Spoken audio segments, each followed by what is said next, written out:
What is going on, you beautiful bunch of savages? It is PrimeTime 121, aka MG, defending his belt up against NM Naz. Going to be another historic card to be put in the box here this evening, and joining me in the commentary booth to call all of this action is PrimeTime royalty J-Dime TV and Roger Warhol. How are you doing, lads? You know, I'm doing amazing. I'm excited to see this card, and I'm excited to be back on PrimeTime. I feel I haven't been here in forever. Okay, and I missed it. Yeah. And here's the thing with that, Roger. I have to call something out on this card right here. MG versus Nas. I'm not gonna lie. I think NM did something strategic. Smudger somehow went missing, and now Nas is fighting him for the title now. They did this on purpose, is what I'm saying. Well, look, fortune favors the bold. Smudger is not about, unfortunately, and like you say, NM Naz is going to step in. He is on the highest win streak at the moment, doing very, very well. Look forward to seeing what he's able to do in this main event here this evening. But the entirety of the card, of course, we have to go. There's killer after killer, as to be expected out here, Roger. But as I look down the card, one of the first fights that's going to be starting us off is one of the ones I'm very excited to see, and that's going to be between what remains of John Africa and HS, the Pug. I know it's scheduled to be the second fight up here this evening, but we're actually going to be running it the first one round. Looks like Odran and Kenmure are going to need a couple of minutes to get themselves all sorted. But yeah, that fight's set to be a very exciting one, I think, between John Africa and the Pug. The Pug is a guy that's been around the scene for a very long time, has a mix of grappling and, been bringing the striking together. And of course, John Africa leads very little introduction, a man that likes to talk the talk and walks the walk more often than not, puts on an entertaining style. Are we ready to get into this right now? Because I'm ready to see the first fight, because I value John Africa's fight IQ a lot. Even though he lost 2 weeks ago, John Africa is one of the smartest players in the community when it comes to game planning, just fight IQ, and he is a top level player, Roger. Yeah, I agree. I like what I've seen from him. It's not like you can tell he's got a lot of fight IQ. It's just a matter of execution, which, is a whole nother animal in its own. Maybe he doesn't have as much time as other players to lab certain things that he would like to do in fights, but you can definitely tell he knows what he wants to do. Absolutely. Right. Looks like we're going to see the first appearance of Joe Piper here this evening, and I believe that is John Africa that is going him. I haven't actually got an opportunity to use him in the game myself yet, Jay. Have you? Have you played him? So you're asking me, do I play UFC 5 side? Well, I don't know. You may have loaded it up. Sometimes you do around the new updates. I play one game a day. I have my daily one game that I play. No, I get you, bro. Yeah, I mean, I used to do that, and I'm gonna be honest, I think he's ass in the game. I ain't gonna lie. Yep. I mean, it's like, I don't know. It's just because, like, me personally, I don't really like his stance, and his strongest attribute is that he has power, but outside of that, he's a pretty, like, middle of the pack fighter to me. He's not like on Neil Magny's level, but he's definitely not better than Robbie Lawler. So this is gonna be interesting. I'm gonna say that. Absolutely. Looks weird. Like, I don't like his animations look weird. They don't look fluid to me watching him fight. I don't know. I just don't like. I just don't like his style, the stance. It's just like, maybe it's a personal thing for me. Maybe there's some people that can make it work. I just don't like using him personally. Nothing against the guy in real life. I think he'll win today. It's just in the game. It's one of those things.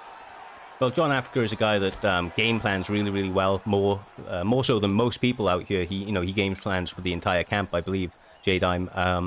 So I don't know. I believe he picked this pick before he was actually released. So I don't know if it was just part of the entertaining style that John Africa brings to the table that made him kind of go out there and get a new pick. But he seemingly is adapting pretty well, although the Pug does have that crazy power of Robbie Lawler just to kind of equalize the playing field if he does let go. Oh my, yeah, but the Pug has shot for 2 takedowns. He is not swinging hands with Robbie Lawler. He is turning into Khabib, Roger. I think Pug needs to mix in some kicks. I think the volume of the hands from John Africa is causing him problems. It's slowing Pug down and making him throw a lot less. And Pug can't seem to find his jab, which is he's been trying to find it this whole round. He just can't do it. right? I think he should throw a body kick or a teep. You know, mixing some kicks. Stop trying to just box because John Africa seems to obviously have the advantage here, at least right now. And you see how much John Africa's throwing. Yeah. It's hard for Pug to find the space to throw his own strikes. You know, Pug needs to try to mix in some kicks, maybe slow down John Africa a little bit somehow. Yeah, he's swarming him with kind of volume at the moment. Another.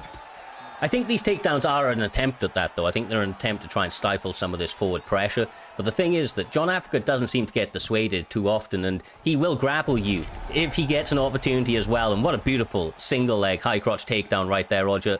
Into half guard now, and only 40 seconds odd to work, but still very, very kind of demoralizing, I would imagine, for Pug, who's been working for the takedown just to get taken down himself.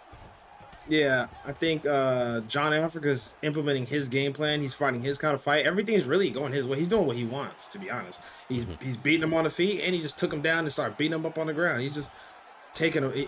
I feel like John Africa is very confident in his ability to do and take this fight wherever and whatever he wants. I'm with you. I think Pug needs a big change in this next round. Absolutely, absolutely, he does. I mean, it's just about stifling that forward pressure, and J-Dime, there's a couple of ways to do it, but with somebody like Robbie Lawler, obviously, it's going to be about trying to set up a big counter. When your opponent's throwing a lot, it means that if you're trying to, really kind of pay attention and adjusting to some of the combinations that they throw, you can make that big power count with a nice slip or pull counter. Yeah, you know what I'm wondering right now? I'm wondering if Pug has a corner, and you know what would be cool about that? What if we could get audio from the corner in between rounds? That would be cool. Bro. That would be cool, but I feel like people will listen to the stream and try to cheat. Well, genuinely, we have been game planning that for quite some time. A little bit more difficult to implement, but hopefully we'll get it maybe set up for some of the bigger fights here at Primetime MMA. I think that would be a nice little addition to the game.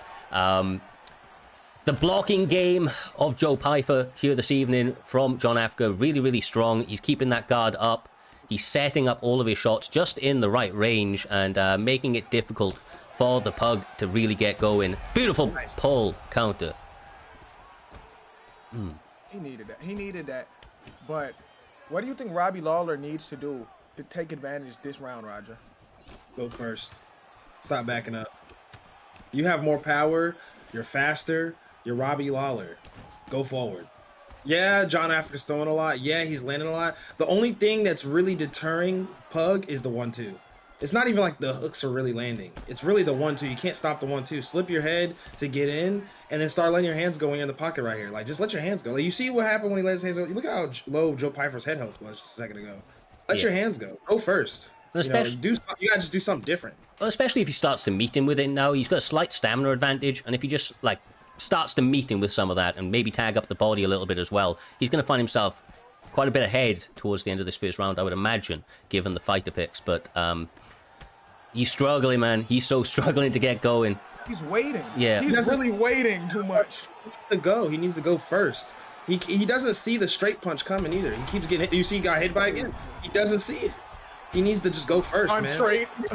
Like, literally just slip the straight and go first. Like, see, he's not making no adjustments. I think it's possibly a little bit of frustration and a little bit of tunnel vision. He was just trying to get that pull or the slip, but the problem is that when you're just trying to do that, then your opponent can see that and they can easily adjust and tag you. It's about making sure that everything is layered, everything is obviously hidden. You don't want your opponent to be able to see what's coming a mile off, and John Africa better than most at making adjustments, but brilliant little back take from the Pug.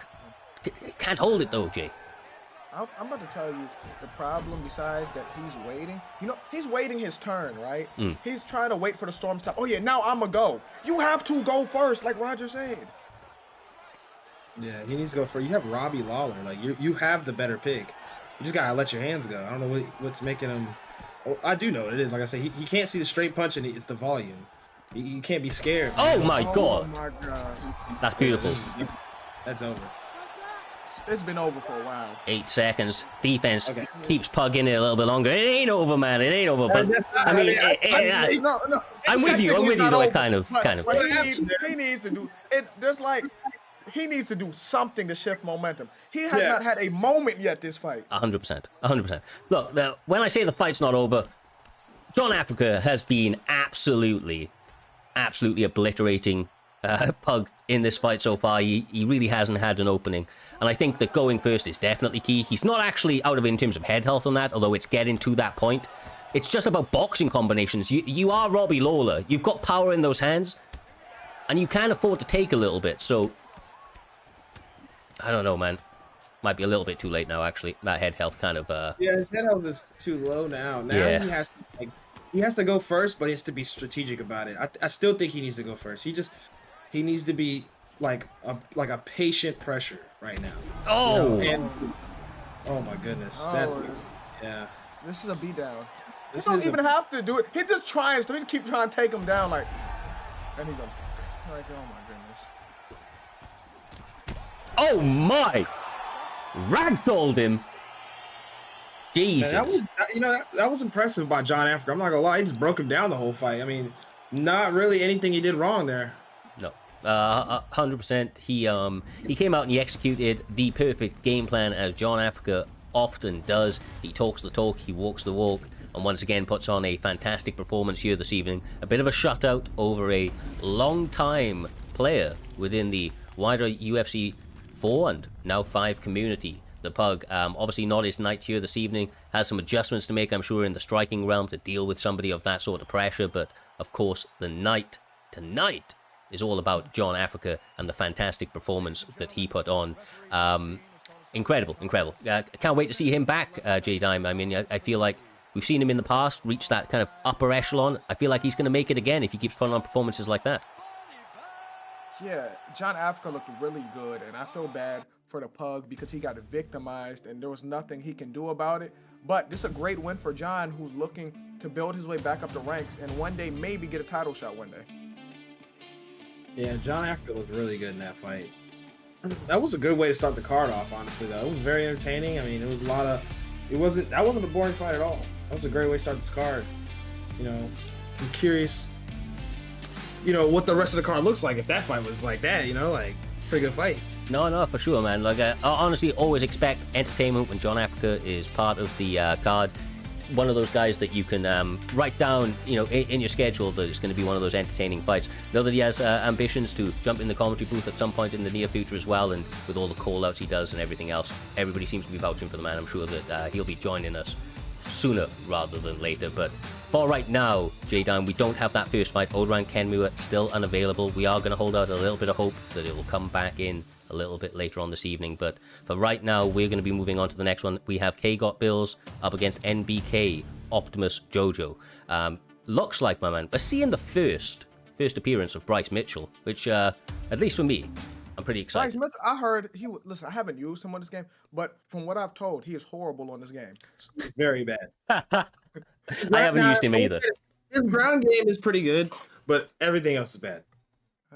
Everything else, like his health stats, striking, everything. Mind you, what's crazy is this is the same guy that outstruck Edson Barboza. Yep. Yeah. And if he's got bad health stats, I do remember that fight. I don't know how. He literally outstruck Edson Barboza. I don't know how you give him bad striking stats. Like, I don't know what else he needs to do to show you he can strike, because that's crazy to me. I'm just gonna say, like, that's crazy. Sure, man. And honestly, Roger, if he's got bad health stats as well, I think that's even crazier, because this man survived a drill to his he survived it, bro. He survived it, and so I feel like this guy deserves like 99 health stats, basically the bionic man. Like, for man, listen, I don't get it. I don't get why they gave him the stats they gave him, but okay, okay.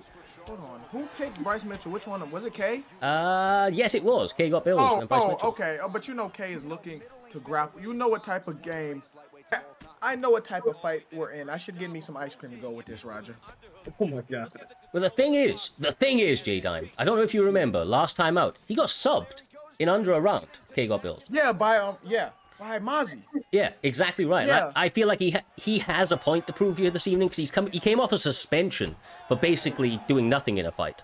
A suspension for doing nothing in a fight is so insane. It was like, we appreciate grappling. We've had many top level grapplers over the time, but like deliberately drawing out the fight and not trying to do anything was kind of his game plan for that evening. You and have nobody to wants be to see boring. that. You have to be. You know how boring you have to be to get suspended for that. Like that's a certain level of boring. Hey, that's crazy. He was like, hey, you know, I didn't think you could do that in this game and still win. Like, I thought you had to like still land significant strikes. Like, damn. Like he was doing the just the absolute bare minimum, and like this is the thing, and he's got to understand. In the last fight, he was up against a guy that's I would say of an equal grappler in terms of like denials, you know, like that sort of shit, but a guy that had actively worked for finishes every time he hits the mat, and as a result, he just had that next level. He was able to get him out of the cage very, very quickly, and that's the next level of his game.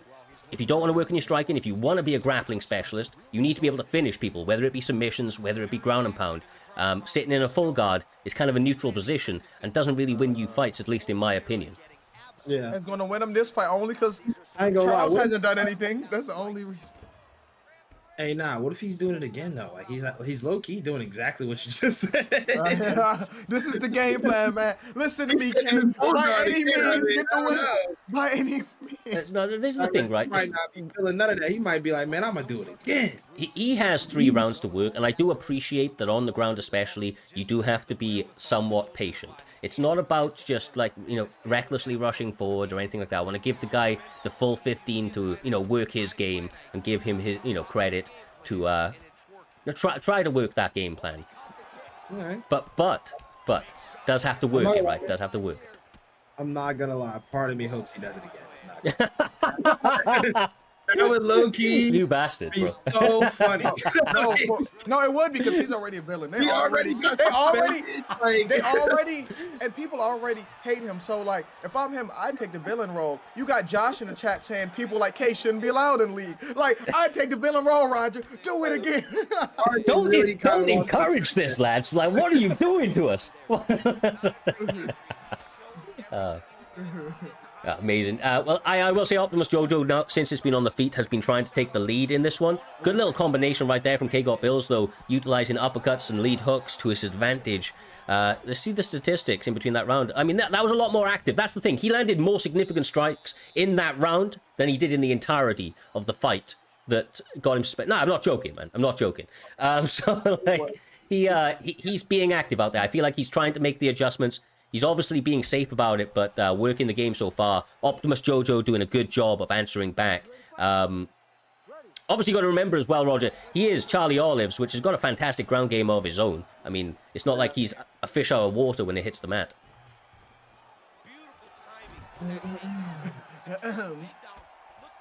We'll see. Good work from K-Got Bills to work up that block, elbowing down from side saddle. They work through positions right now, and once again, he's going for a postured position, working some ground and pound, attacking the block, bleeding through that head health, and working towards either an advancement in position or a submission opportunity, I would imagine. But once again, Jojo works his way back to his feet. Can he stay here? nope. Going back. And I'm not gonna lie, I think JoJo's gonna get desperate here because it's easy to get frustrated when someone's wet blanketing you like this, Roger. I mean, yeah, you're not wrong. This is easily very frustrating. Just like, I don't even know how you even like respond to this. Do you just like stay calm and hopefully you win the fight, you know, or do you just stay calm and just lose the fight? I mean, Can I be real with you? Like, if I am Charlie Olives here, I reverse position. And I just, because I feel like when somebody isn't advancing positions and isn't really trying to push it too much, and if you feel that that's what's happening, it means that they're probably a little bit defective in some of the areas on the mat. So you can try to exploit that yourself. Yeah, so you think you play on him? I think she's taking down advanced position, man. You get to half guard, side control, top mount. You can make somebody's night very, very, very difficult. But I don't think that JoJo's too frustrated yet, at least. He's doing a good job of staying defended, you know, on the feet and on the mat. And he's getting caught a little bit with the strikes, though. But there you go. The defense is... Like, he's trying on the defense side of things. He's really, really trying to hold true. Yeah, he has to He has to do what he's doing here because you cannot win the fight by just defending on the ground. You have to do something offensively. He cannot let Bryce Mitchell wet blanket him because that's what K got Bills want. He wants to good takedown denial. He wants to take him down, right? Stay in the guard and camp denials. That's what he want to do. I'm not gonna lie, it's kind of crazy because you low key getting pieced up. Yeah. But that's one of the things, right? When you're against somebody that's so grapple heavy, it makes you so concerned about the takedown that you drop your hands a little bit more, and it sets up striking. We saw it with, Khabib v. Conor. He landed that overhand. Khabib would never land that overhand if it was just a striking affair. It was because of the grappling threat that he was able to set that up. And K. Got Bills is a menace on the mat, and of course, part of his game plan is to frustrate his opponents, to make them, make mistakes, and I feel like he's having success here this evening. Yeah, but I'm gonna just say it. I don't think this dude knows his range. I don't think JoJo is fighting at a good range, because even if I do agree the takedowns is helping. What's his name? Set up his K got Bill set up his hands. Mm-hmm. JoJo's just kind of like walking him down, standing in front of him. It's like he's kind of hittable. Very hittable right there. Yeah. Not like you have such a I don't think people realize how long Charles Oliveira's limbs are. Like he has crazy reach for the weight classes he's in. If you really look at it, you see how close he's fighting him. I completely agree. He's not even trying to he's even stopping. Oh, he didn't stop that one. But it's you don't gotta be that close. You probably could have saw the takedown coming a lot easier if you weren't that close. I agree with you. I completely agree with you. Some people get a little bit concerned about the kick getting caught and being taken down, but you really shouldn't be. You really shouldn't be. Not in those positions, quite honestly, because it's quite difficult, especially with the teeps. This might be a submission here. He can get it. He can get sub. Yeah, I mean, that's in. Got it. Yeah, that's it. How much? He needs one more. Oliveira, yeah. And he's got 3 minutes 50 to do it. I think he needs to stay at range, and even if you're scared of the kicks, just box, man. Charles Oliveira has some long ass arms. Long ass arm. And he's fighting Bryce Mitchell. Bryce Mitchell ain't got no long arms. And he can't strike in the game. So it's man, listen, he's not even gonna get a chance to do that again, Roger. We're not getting off this ground the rest of this round. Hey, you probably right. Just in case. Get back up. We stuck here. Yeah, the striking is over. Oh, he let him get. Oh, he got up. And he tried him. He let him up. I don't think he actually got him. I think he let him up. You see how close he is? Why are you so close? Mm-hmm. You know what I mean? You can't. It's gonna be harder to see the takedown. Number one, and number two, you got so much range that you're not using. That's why you get punched so much, because you just sitting in front of him in his range. And the thing is, if he's so close, even try to utilize those elbows. He's got some really good elbows and knees. Yeah, he's not. That's what I'm saying. In all honesty, not gonna be that guy, but I'm gonna be that guy. Oh, probably could have just struck with him this whole time. Yeah.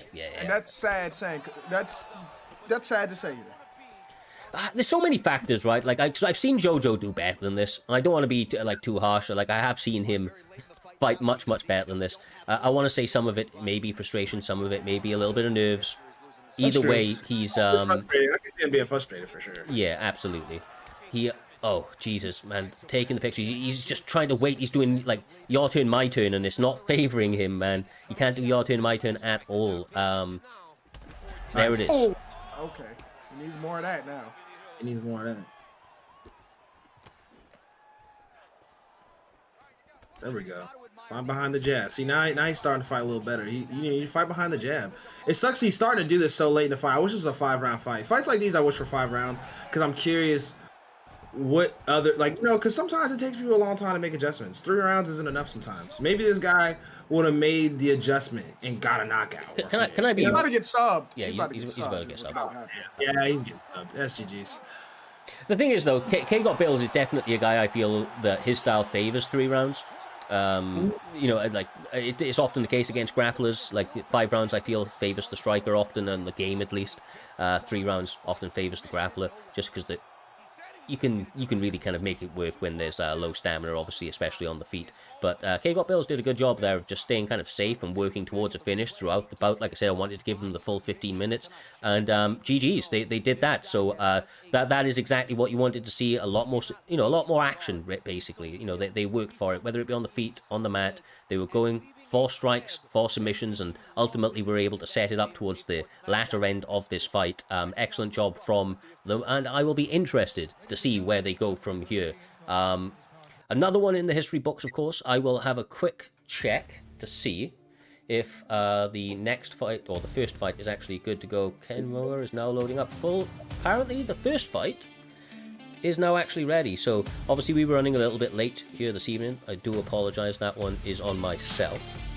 But as a result, we're trying to be a little bit flexible here with these guys. And Odran and Ken Moore are ready and raring to go. They are apparently sponsored by Google Pixel 8. And I'm just waiting for that advert to... There's a phone in it. So just waiting for that to play out so that we can get straight into this fight. What Pixel? What? Google Pixel 8, mate. It's a phone. No, it's a yeah, it's a phone, bro. It's a phone. Awesome about it for real. Yeah, but came up that and Liverpool FC Football Club. So I don't know who it was. Ken Moore, obviously, highly regarded both by Liverpool, both by Liverpool, I think. But yeah, either way, we get the first fight, the fight that was scheduled to kick off this evening. Leon Edwards, the old version, of course, the alter ego version, up against Robbie Lawler, the older version. Oh, so we got younger Leon versus older Rob. Yeah, basically. Yeah, that's kind of crazy, actually. I didn't even think about it. I'm not a fan of white shorts in this game. Is it just me? Of what? I'm with you. Especially white shorts. Especially on some people. It don't look right. Yeah, it doesn't look right on Robbie, especially. Like, Yeah. Oh, what are you guys doing? Man, his cricket Wi-Fi not working. Nah, it's that Google Pixel Wi-Fi. Bro, don't you disrespect the Googles. They're good phones, man. They're good phones. My bad. I'm probably mad they didn't give me that deal. They didn't give me that deal. So Yeah, sponsored in it, bro. So that's Dang. You do not see that lead hook. Oh, he should have threw the lead hook again. I don't know why he threw the elbow. You just keep chambering it up against some people, right? And oh, nice. Oh, nice. Bit unorthodox, but you know, if it gets the job really done. no, Roger. How many lead hooks is Ken Moore gonna throw at him? If he don't do something about it, like he's starting every elbow to lead. Odron wants that rear elbow for some reason so badly. I don't know why. Oh, look at Thank you for pulling it. Thank you. I was about to say. Now remember, was it the other week that Ken Moore threw 1,000,000 lead hooks and it was working? Yeah. Like, bro, oh my. Lead hook is the most. I think it's the best punch in the game. It's a litmus test against your opponent. It's like, can you just deal with this? Because if you can't, it just suggests that your striking maybe is below a certain level, and they don't need to risk opening up certain things in the game. They can just keep throwing that lead hook against you. Odran semi-adjusted after about 18 of them landed. Oh, that was Conte. My fault, Aiden. That was Conte. My bad. My bad for disrespecting you, Ken Moore. You're impersonating Conte my right God. now. There we go. He actually connected with that elbow whilst rocked. Didn't get the desired result, of course, but Odran's trying to stay in this fight. It's weird that Leon's actually looking like he's wearing more of the damage, considering that Ken Moore has been the guy that's really been uncorking with combinations here this evening. Man, it's gonna be a battle of the lead hook right here. I can tell. Oh, he leaned into that. How is that not a rock? Oh my gosh! And then he rocks him. Okay. Like, pull, duck, slip, pull. Oh wow, he went for it. That was a rock. What? Our head kicks my not gosh. good. Oh, fine. He's gonna run to That one too. Bro, he's done that so many times here this evening. Oh my goodness. Oh my goodness. Oh, wow. You know what it is? Because they go on band for band in the pocket for some. It's over. Wow. It's over. Hey, they were literally going band for, like, bro, he could have just backed up. I think that was just an ego battle. Like, they both are fighting with their ego and just, you know. Bro, Ken Moore kind of That dropped was the a fun bag on that. fight. Yeah, That was a great Like that. Like, look, he's just standing there with them. Like he was rocked right there, by the way. Like, he's not, like, able to, like, throw back. Like, he's rocked. Like, move your feet. You know, like, that was just a fun fight. That was fun. Yeah, absolutely, absolutely. Well, another one in the box. Glad that we got to see that one come to fruition. These prelims moving very, very quickly here, J-Dime and Roger. We will get straight into the next one, another one that is fairly highly anticipated and one we expect to be action-packed throughout, and that is between the one and only aka Amazon, and he is fighting Kahan. Didn't he used to be part of EK? I'm not sure if he is anymore, but Kahan. Either way, should be a very, very fun fight out here, Jay. Yeah, it should be a good fight, and I'm interested to see Amazon because Amazon fights sometimes fight kind of weird. Like, I'm not gonna say like erratic. Like he just do some, excuse my language, some dumb shit sometimes that works. Mm-hmm. No, I'm with you. Like no, like Amazon, like yeah, he fights kind of. He's a veteran, right? But he's like he fights with a really unorthodox style. Like it's very it's very unorthodox sometimes. We got another Leon pick.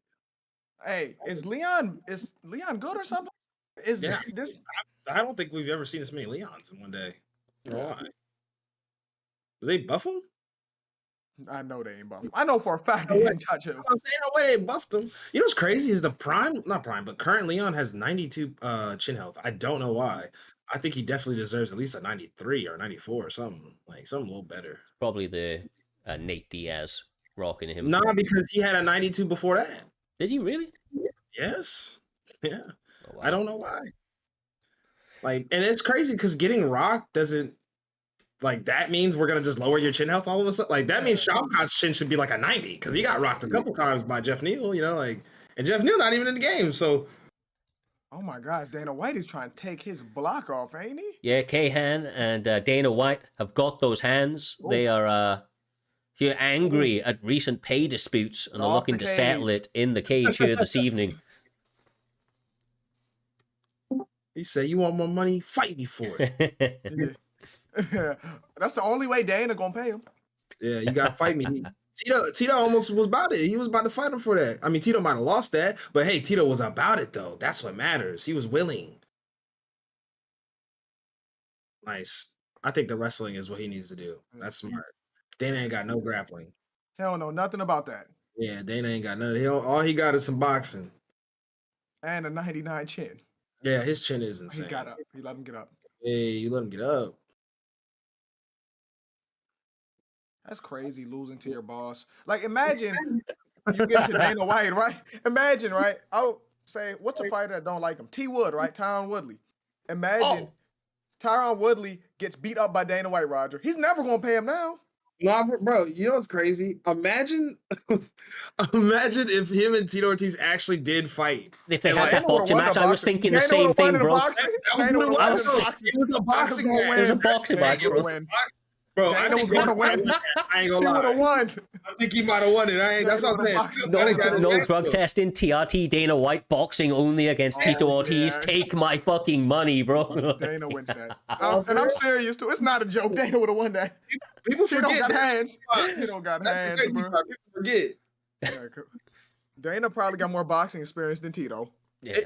Jesus! It would have ruined the integrity of the whole sport. Because Tito was like the champion at that time, wasn't he? He will. Like, oh bro, my God! Imagine the champ getting beat by Dana. Like, damn. Yeah, it would have been terrible for Tito, but we have missed a little bit of action here with King Amazon getting a couple of rocks and knockdowns, and Dana White answering back in kind. Kahan trying all he can to muster back forward pressure. I will say that from what I saw in the glances, it was some good pulls initially from Amazon, but he's starting to get tagged. I like the elbows because his block is getting obliterated. At least he's doing something to try to circumvent that. I wouldn't risk throwing kicks right now if I'm being honest, unless it's a teep. Like it's so risky because you don't want to get his chin health's gone, his block is going down. He can get off this fence. Yeah, clinch him. Maybe take him down if I was Amazon, because fuck all this striking right now.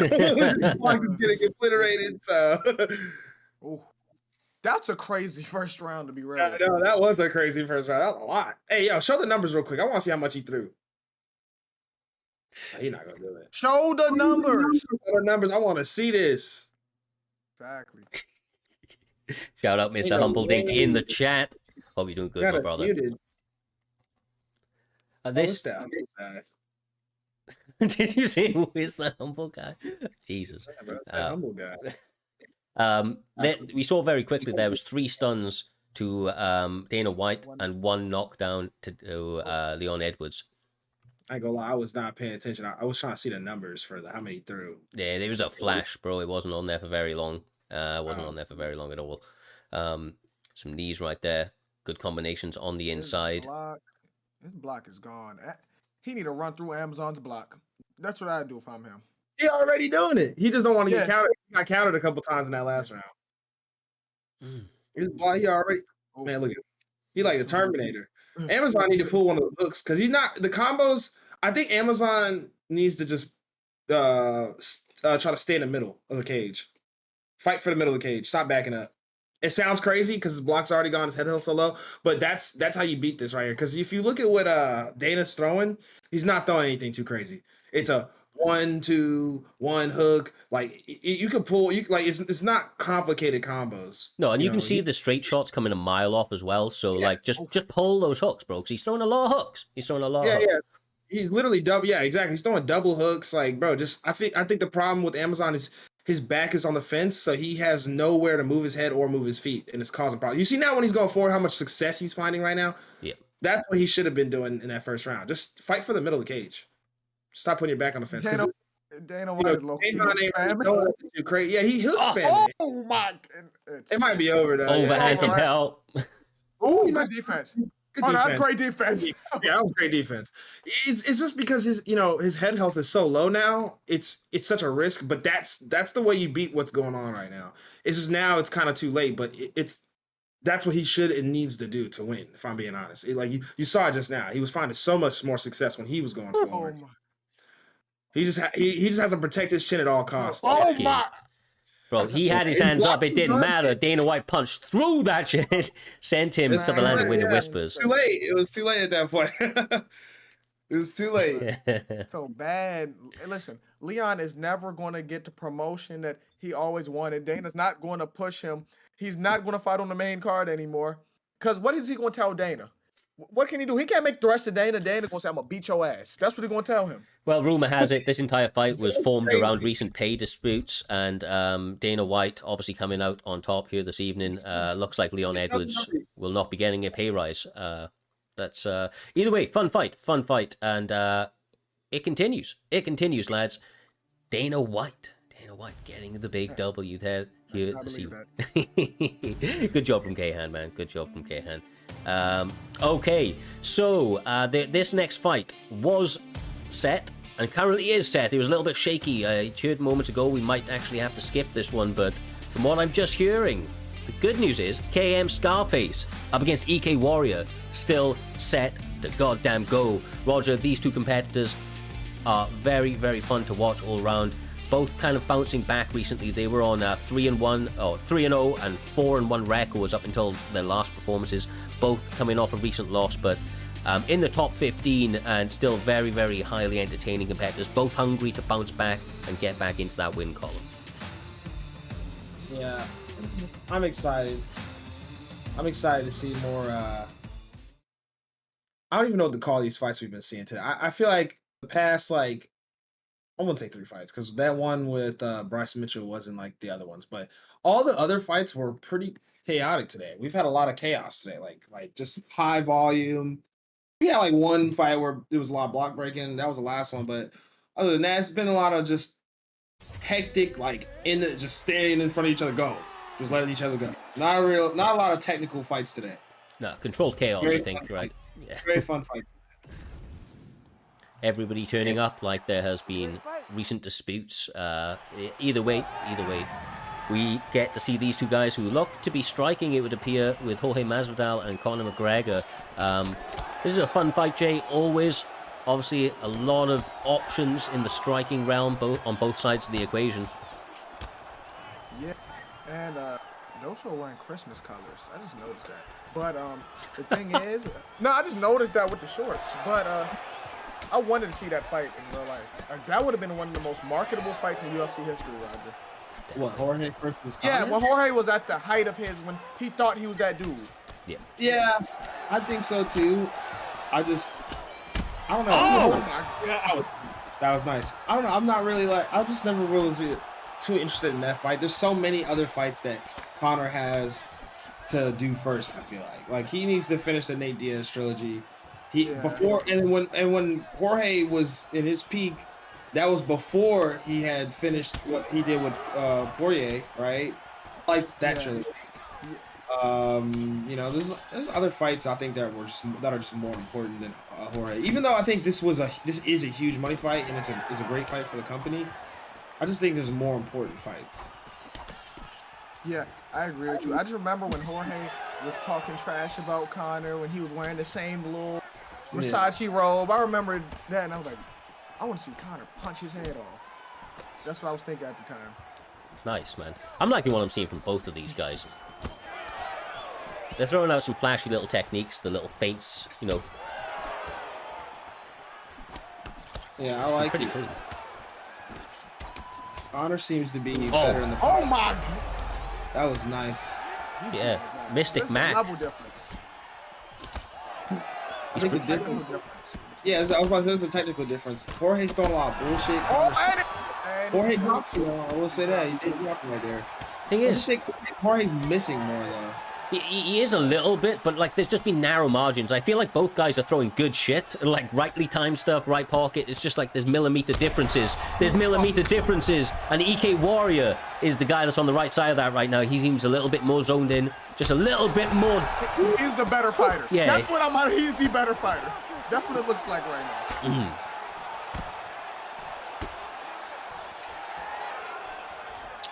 Good work.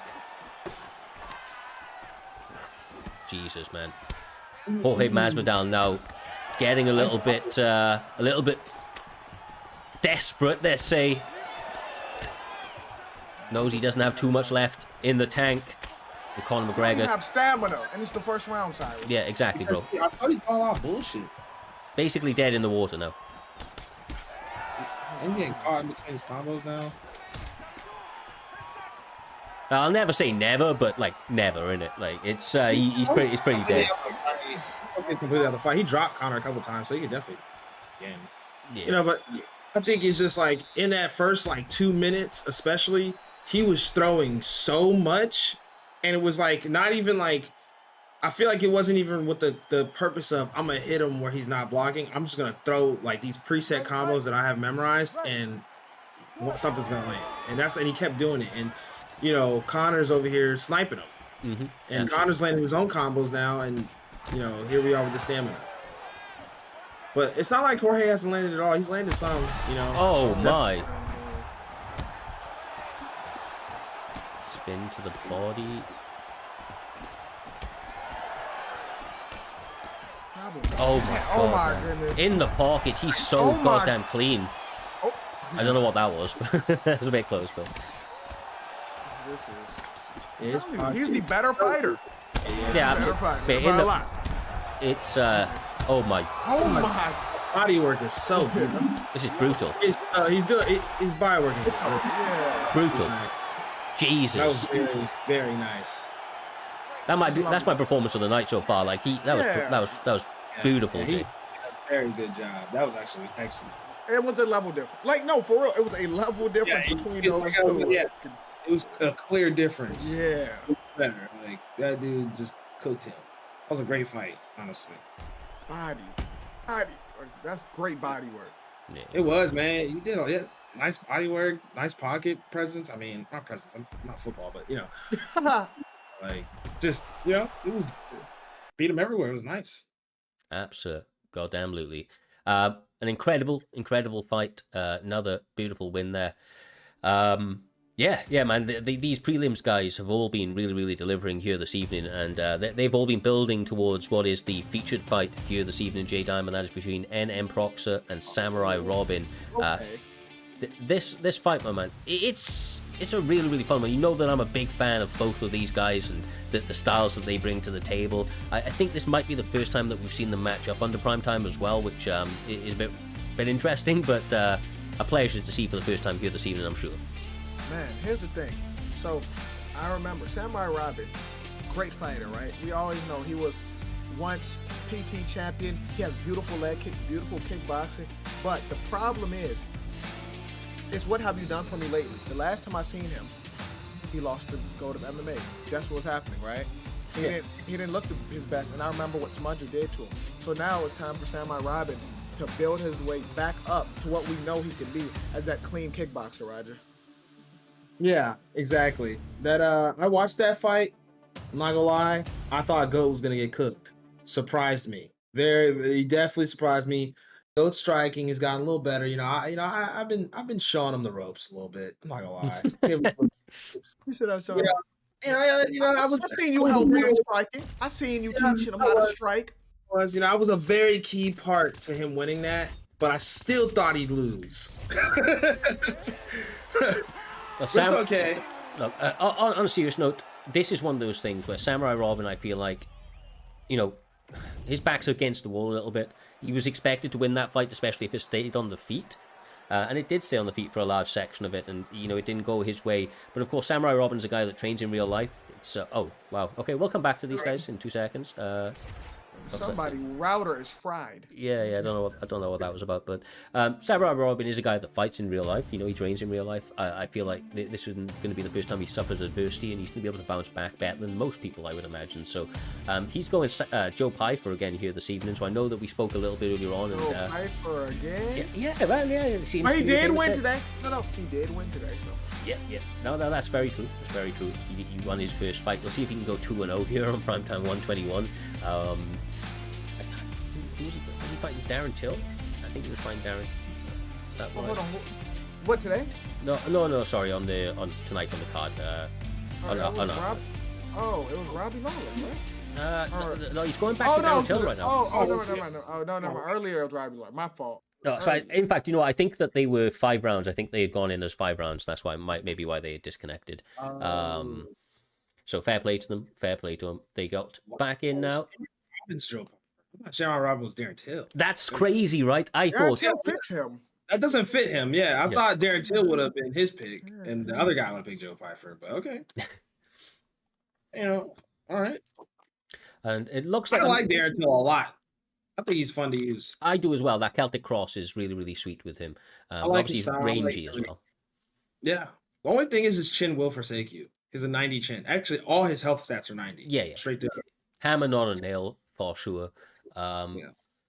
Well, as these guys have this little bug, as you can see, we will just take a moment to give a little shout out to something I missed a little bit earlier on. King Jon Snow and Ayo Pudgy. We appreciate both of you guys coming through the biddies as always. Hopefully you're enjoying the action as we would expect. This is craziness, my man. This is craziness. This is our featured fight. We don't normally have these issues with these guys. Their connections look to be stable, so hopefully we will get an update for that one in just a moment. We'll just switch back across here for a moment, and I'll get an update from the back in a moment. I think that what we will do just for this couple seconds is we will just take a moment to look forward at the rest of the card. We are going to be having, of course, Tia up against Regicide's very own Hey It's Fran, another veteran of the scene, trying to make a run here towards the end of the season. I don't know if you're aware, Roger, but of course we are running to Primetime 125, which is the end of this very first season of UFC 5 for us here at Primetime MMA. And obviously, Hey It's Fran over there on the Xbox side, been around for a long time. Haven't seen him as much recently, but trying to bounce back. He's a very fun striker who's been working on that full-rounded mixed martial arts game. And of course, Tia, bit of a newer blood from this man, bouncing back a lot more recently. Okay. I think I've seen Tia fight before. Yeah. I think you called his fight. I do think you called one of his previous fights, isn't it? Obviously, with the entire card, though, as you can see, we've got a lot here to go this evening. What is that? That is 7 fights left on tonight's card. Any particular fights, lads, either one of you, that stands out that you're looking forward to more than the rest of them? Because, obviously we have that main event, co-main event. I'm always a big fan of anytime MG, anytime Trickzzy, Naz, or Atakan are fighting, but I feel like these other main card fights, we haven't given them a lot of shine yet, but there's a lot of really, really kind of like top-level killers that have sneakily kind of built themselves onto this main card. Yeah, There are a lot of. I mean, it's it's like we always say. I just fucked that all the way. It's like we always say, Cyrus. Okay, it's prime time. Okay, we don't have scrubs over here. Can't be garbage and be on the main card. Okay, if you're trash, you probably don't even fight here. All right. We don't have trash people here. Okay, it's big prime time. All right, we stand on all business. On a genuine note, that everybody welcome format allows everybody to compete, right? But if you're making it to these positions, you've had to go on a bit of a spree. You've had to go up against some names at that point and earn yourself the ability to make the live card, if not the main card itself out of that. But good news, lads. Good news. Hopefully, for the final time, we will now jump across to the featured fight of the prelims. The thing is that they got a stable 48. The stream is in like 4K quality. I don't understand what's going on. Like, if we could just, if just the EA gods, if the EA gods look down upon us favorably, we might be able to get into this one here this evening. Whew.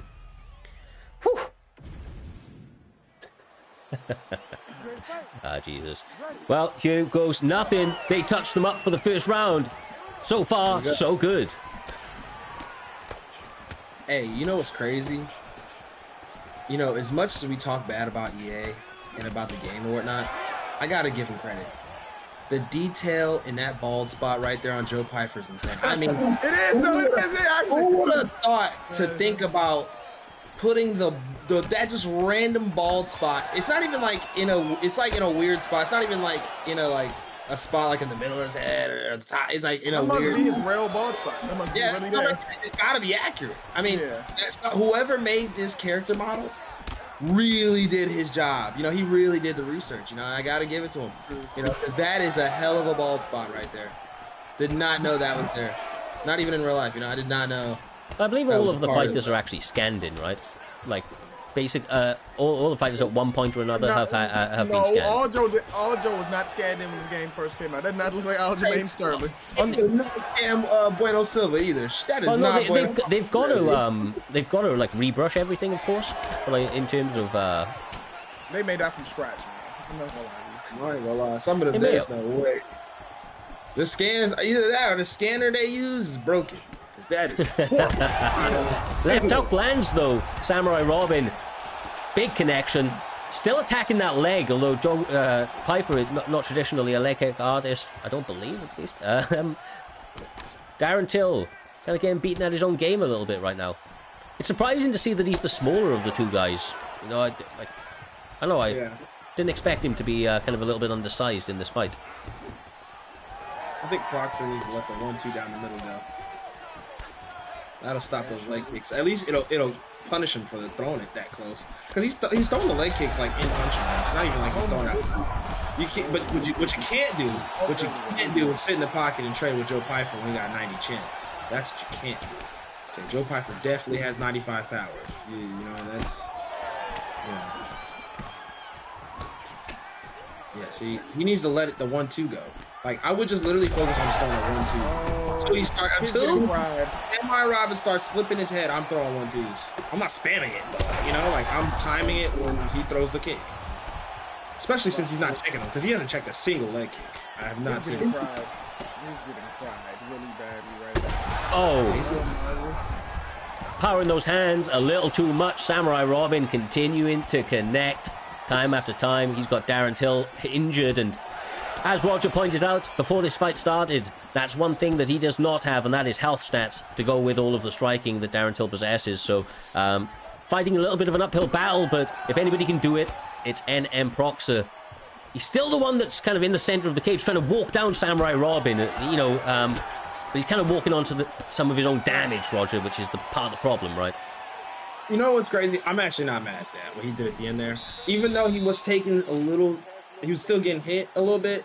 I feel like he's getting hit less, even, you know, going forward. And, you know, he was starting to get his offense going. And he was starting to land more. Now, you know, he was starting to land. He really wasn't landing nothing that entire round till the end. So I'm not mad at the forward pressure there. I would just say be careful.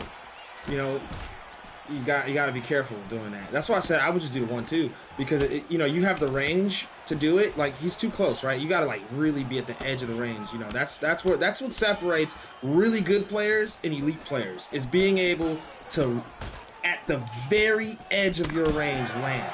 You know, that's what separates guys, and that's what I think he needs to do. Just throw the 1-2 because Samurai Robin's not slipping his head, and he's doing a lot of things in the pocket, like really close. That's what Samurai Robin's kind of relying on. And you got the reach advantage, so why not? Oh, wow.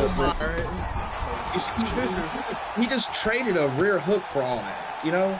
You don't need to do all that. Oh my God. Just about surviving is NM Proxer, trying to find some way back into this fight. But Samurai Robin, a man possessed here this evening, he has a point to prove. J-Dime said that he had to prove who he was here this evening. He's proving that, J-Dime. He's out here absolutely putting in work. He's proving, he's showing us who he was, that he's still that guy, and Proxer is showing us who he's not, and he's not that guy.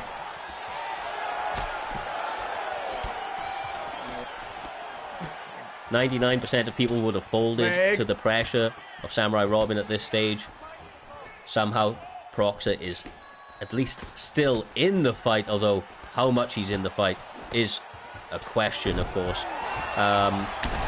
Oh my God, brutal, leg, man, brutal. Leg, Roger, leg.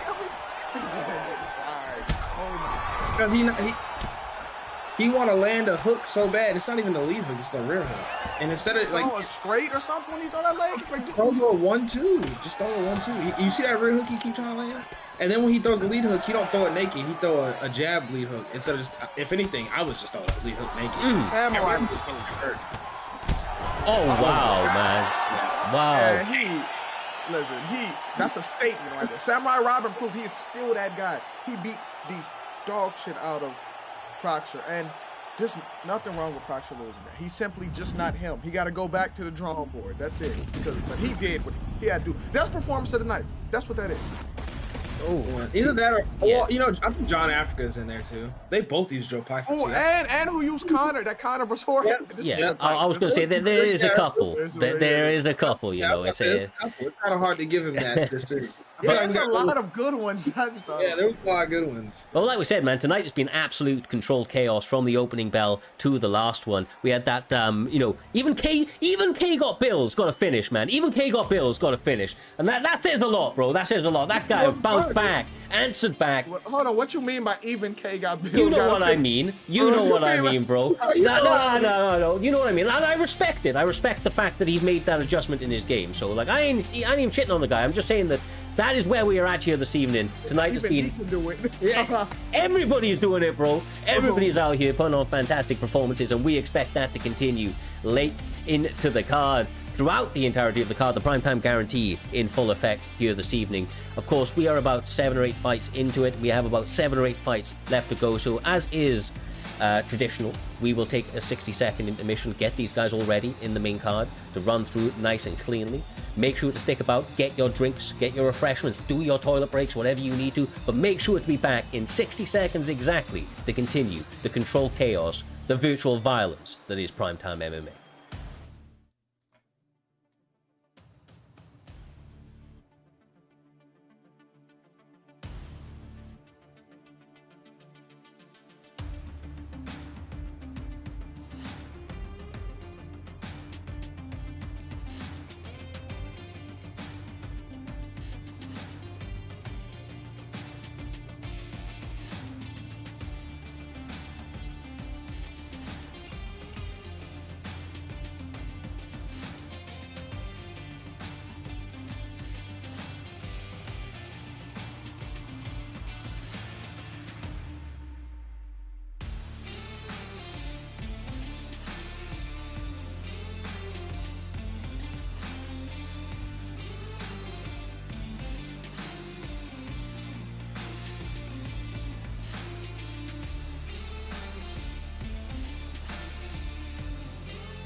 What is going on, you beautiful bunch of savages? It is PrimeTime 121. The full card is still in full effect. Of course, we have had an incredible night already of the prelims. So many fights stood out as potential performance of the nights and knockouts of the nights and so on already. Even a submission in there as well. So the full array of mixed martial arts being put on full display. Virtual violence at its absolute finest. Of course, joining me in the commentary booth, as I mentioned at the top of the show, absolutely PrimeTime royalty, J-Dime TV, Roger Warhol, calling all of the action as is customary on this Saturday evening. They are ready. They are raring to goddamn go as we go into the first fight of, I believe, 7 fights here this evening.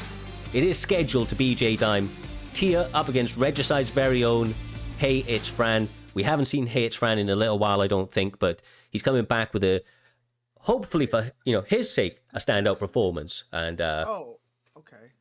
All right. changed you up on this last second, bro. Yeah, I thought he was going to get 4-star O'Malley when you can use 4.5-star fighter. I was about to say why. I don't like this pick though. He might as well just use O'Malley. I ain't gonna lie. Yeah, He should have just used 4-star O'Malley. I think Figgy's limbs aren't long enough, like for Corey Sandhagen, in my opinion. Jay, I'm not gonna lie. You're forgetting one important thing. Figgy's block is 88. Oh wait, no, they brought it up to 85. 90. 85. They brought it up to 90 after last. Oh, it's a 90 now? Yeah, that's what I was told. Yeah, that's it. I literally avoid picking this man because of that. I mean, he's, like the block in this game is so important because it gets obliterated, And it used to be like an 85, but now if they buffed it, they buffed it. But still, he's still like look really tiny next to Corey Sandhagen right now. I'm not mad at it because Figgy got power. What I am mad at is these blue shorts. That's what I'm mad at. I don't like that. I don't like that at all. It looks bad. That looks horrible. He does kind of look like a miniature next to Sandhagen, though. Sandhagen, one of the tallest guys in the division. Of course, Figueiredo definitely on the shorter side of things, but he is extra fast because of the line in his hair, plus 10 to his speed, and he may be able to get a little bit in or out more than Sandhagen, and as a result, he can maybe dictate the range of the fight, but those long limbs going to make it difficult, as Sandhagen already engaging in knees and kicks at his absolute desire. He's just throwing them out there whenever he wants. I like what Fran's doing. I think he needs to slow down. I like what he's doing. He just needs to slow down just a little bit. He's going a little too fast. He's wasting too many punches.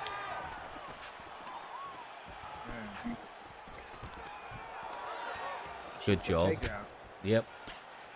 Interesting for him to be going for the takedown. I know Sandhagen has been doing that a little bit more, but Figueiredo is pretty decent, especially off his back. I mean, jiu-jitsu isn't any joke for him. Actually, I mean, Sandhagen's kind of fighting at the opposite ranges as what I was expecting. He's kind of fighting all the way on the inside when he's up against a really short guy. He's trying to take the guy down when he's got good jiu-jitsu, almost trying to fight at his opponent's strengths, which feel a little odd to me. Oh my god! Did it just end that fast? Did it just end? No. Oh, okay. No, he survived. But Sandhagen's a really good shit. You know why? You know why he's like that, Cyrus? Because he what's it called? Fran's footwork's better. He can't touch him. So now he feel like he got to stay in front of him. Because Fran was doing a lot of in and out, yep. And he was making Sandhagen miss a lot. Oh, absolutely. So, I mean, I was joking, right, about the speed, plus 10 to his speed because of the line in his hair. But it is real. Like, he is just faster. The footwork, definitely being just a bit more elusive. You're right, 100%, man. Decides to separate, take it back to where he was having so much success, and I can't blame the man. I mean, if you're on the side of Sandhagen, though, J-Dime, teeps, kicks, they're your friend. Use them. Otherwise, you're going to get lit the fuck up by the looks of things. He's fighting backwards. He's so, what's the word?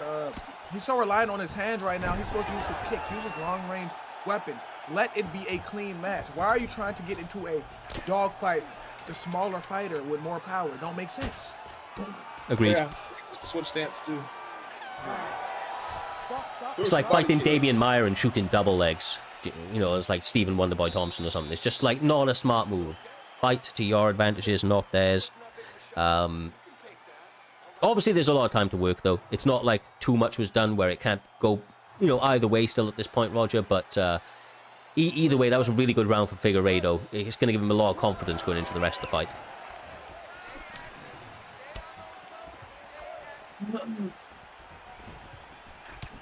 There we go. Nice.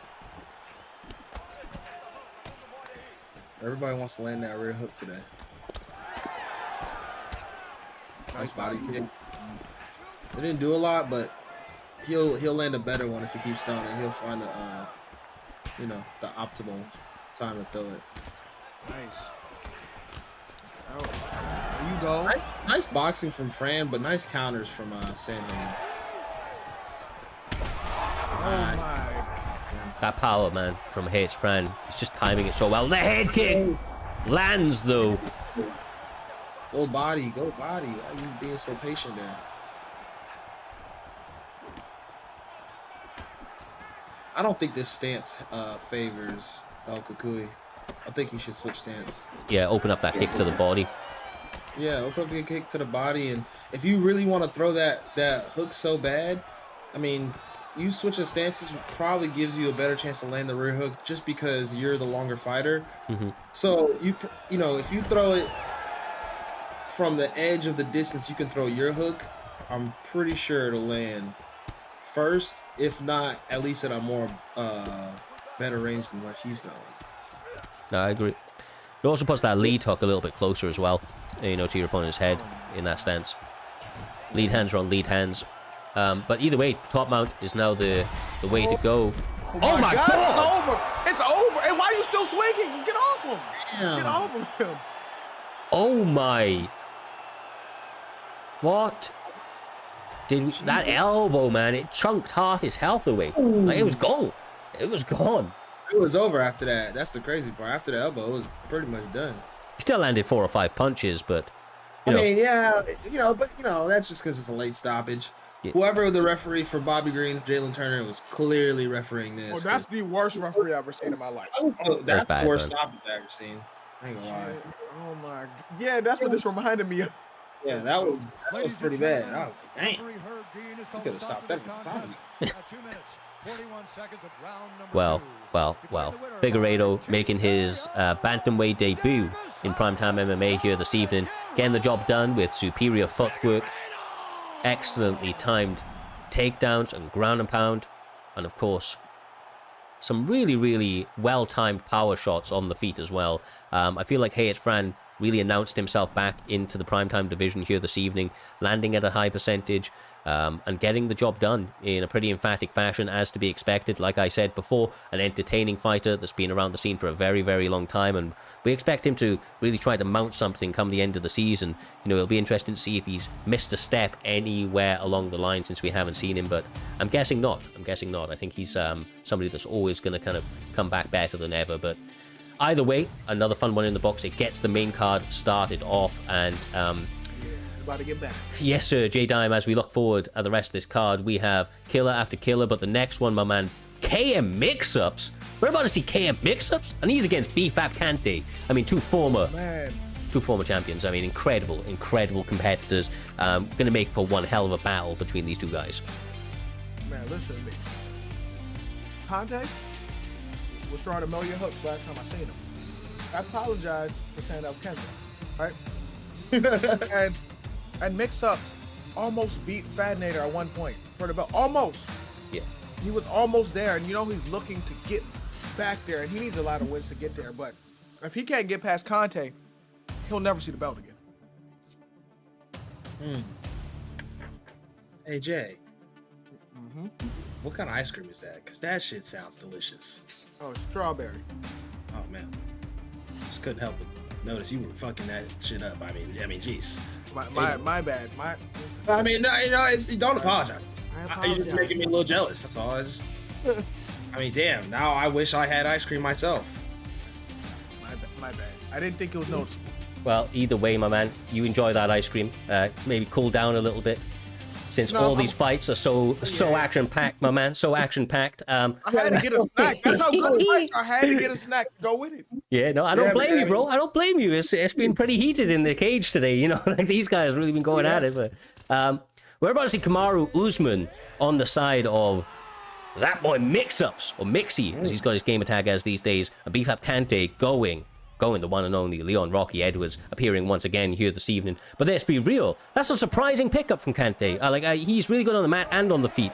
And I don't know if Leon really has the diversity on the mat to really survive with Usman on this game, but I suppose we're about to find out.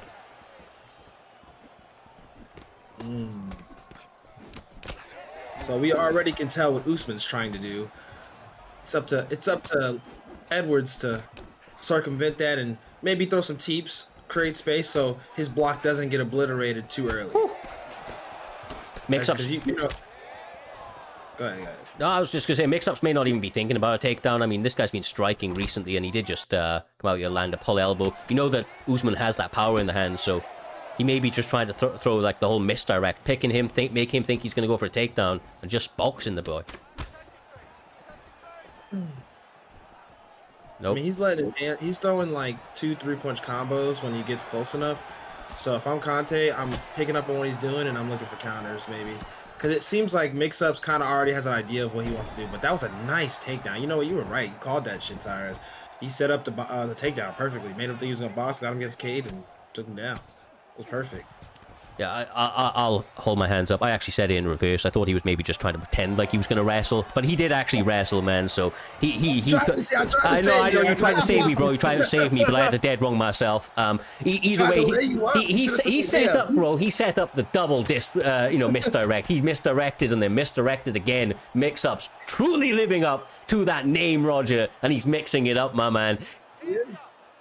Yeah, it's what I'm trying to give you light. I know, bro. I know. Yeah, he just didn't finish it. You know, but Roger, and well, especially actually Jay Dime, you know better than most. Mix-ups is a guy that, when he's really at his best, he is actually mixing it up. He falls in love with his striking a little bit too much like Goat does. But when he's doing it all, then he just causes problems for anybody in that cage. Yeah, when he mentally understands that he doesn't only have to strike, when his striking gets better, when he makes it a full MMA fight, when he uses his tools, he'll be close to the best, Roger. Yeah, I agree. I think that's a lot of people's problems. They come in here and they don't take. This is why I keep trying to stress this to you guys, okay? You don't take it serious enough. This is prime time, okay? There's nobody here that's garbage, okay? Yeah, you might have been able to beat the last guy with your striking, okay? But the next guy's gonna be better because we're gonna give you the next best guy, okay? And he's gonna be able to strike with you. And now you want to fight with your ego, you want to strike and all this other shit. When you know you should be wrestling, you know you should at least mix it up. Okay, stop fighting with your ego. Okay. Words of wisdom from the one and only Roger Warhol here this evening. We continue as we close out the end of the first round. Nice little slip, uppercut from Leon Edwards in what was a little bit of a difficult round. Mix-ups, I believe, took that one pretty convincingly, and he did. Of course, BFAP Kante going to have to make some major adjustments coming into this second round, J-Dime, but he comes from a long, stable camp, a veteran himself. I'm sure that he's got men in his corner right now trying to give him all of the words of wisdom, like Roger just did, to try and get him out of this little kind of hole that he's found himself in with Mix-ups, mixing it up. Yeah, and here's the thing.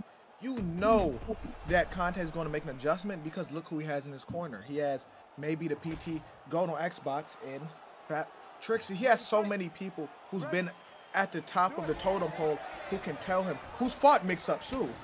Yeah, absolutely.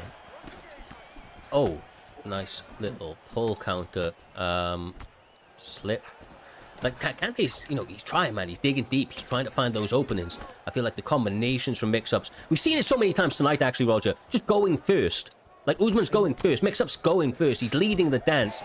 It's getting him clipped every now and again, but just the volume a little bit, just overwhelming what Kante has here this evening.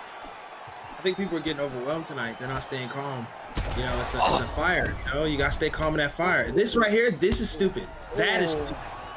You see, I try to be respectful to you guys. You do stupid things, but that was just so stupid. It's crazy. Like, you're rocked. You're gonna just like, what are we doing? What are we doing? Like, come on, okay, I'm sorry, but jeez. Like, you could have backed up. You could have did literally anything else. Move your feet. Oh my man. Look, he's gonna do it again. Look at him. Oh my gosh. Yeah, you gotta use your feet as defense. You can't just sit here and move your feet and get out the way. It's crazy because you know, like we call them out and we say things like this, and they go in the chat and they're like, oh, he's fighting me like this, or oh, he's doing it. He's like, bro, watch the fight back. You know, do some film study, and then you'll see what we see. Okay, this is crazy. Look at he's standing in front of him. Standing in front of him. No, I'm not gonna circle. You're not wrong, man. He didn't move his feet for like 5 seconds there after getting clipped, and that's problematic to a long-lasting chin health and avoiding CTE over the long run. Somebody that knows that better than most is the champion of the Xbox division, Fadnator, in the chat. Welcome in, champ. Catching all of the action here this evening. We'll see him back next week to defend that Xbox strap. Of course, PlayStation on the cusp here this evening. These are two guys in his weight class. Obviously, he's always tuning in to see who the up-and-coming talent is in the division, J-Dime. And right now, he's mainly going to be looking at mix-ups, I would imagine, who hasn't really taken a step wrong here this evening. He hasn't won the fight, but he is doing all of the right things to get there. And Leon, I'm gonna let Roger talk about what Leon Edwards is doing wrong. I jinxed him. I jinxed him. You just gave him the curse. He turned into a Beyblade, bro. Every time. It's my fault. Ooh, kicked him. That up kick saved him. Yes, that was done. That up kick saved him. I said it before. I'll say it again. It saved more lives than seatbelts. That up kick is honestly just it clutches so many fights. That hopefully they'll be able to patch that out at some point in the future. They'll never do it, bro. I can still dream, bro. I can still dream. You know, I'm mad at it. I kind of like it, to be honest. But, bro, just because. Oh, damn! Mix-ups via murder here this evening. Absolutely. Walk down Kante, paid him little to no respect, J-Dime, and put him on the back foot from the opening bell. Just work after work after work. Usman accumulates an incredible victory here this evening. That was bad. That was bad. That's all I gotta say. That was pretty bad. That was pretty bad.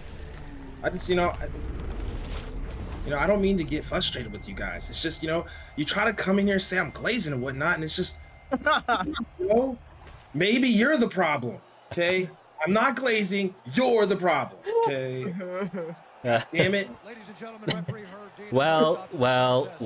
Kante falls victim to mix-ups combinations here this evening, from the couple of takedowns to the all-round accumulation of the striking on the feet.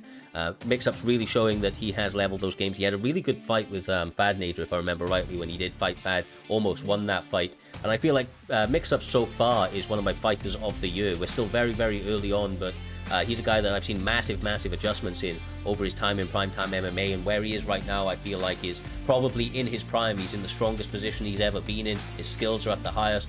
We'll see if he continues to bring the mental game necessary to rise to the top, but so far so good, and another big win in in his side of the kind of division.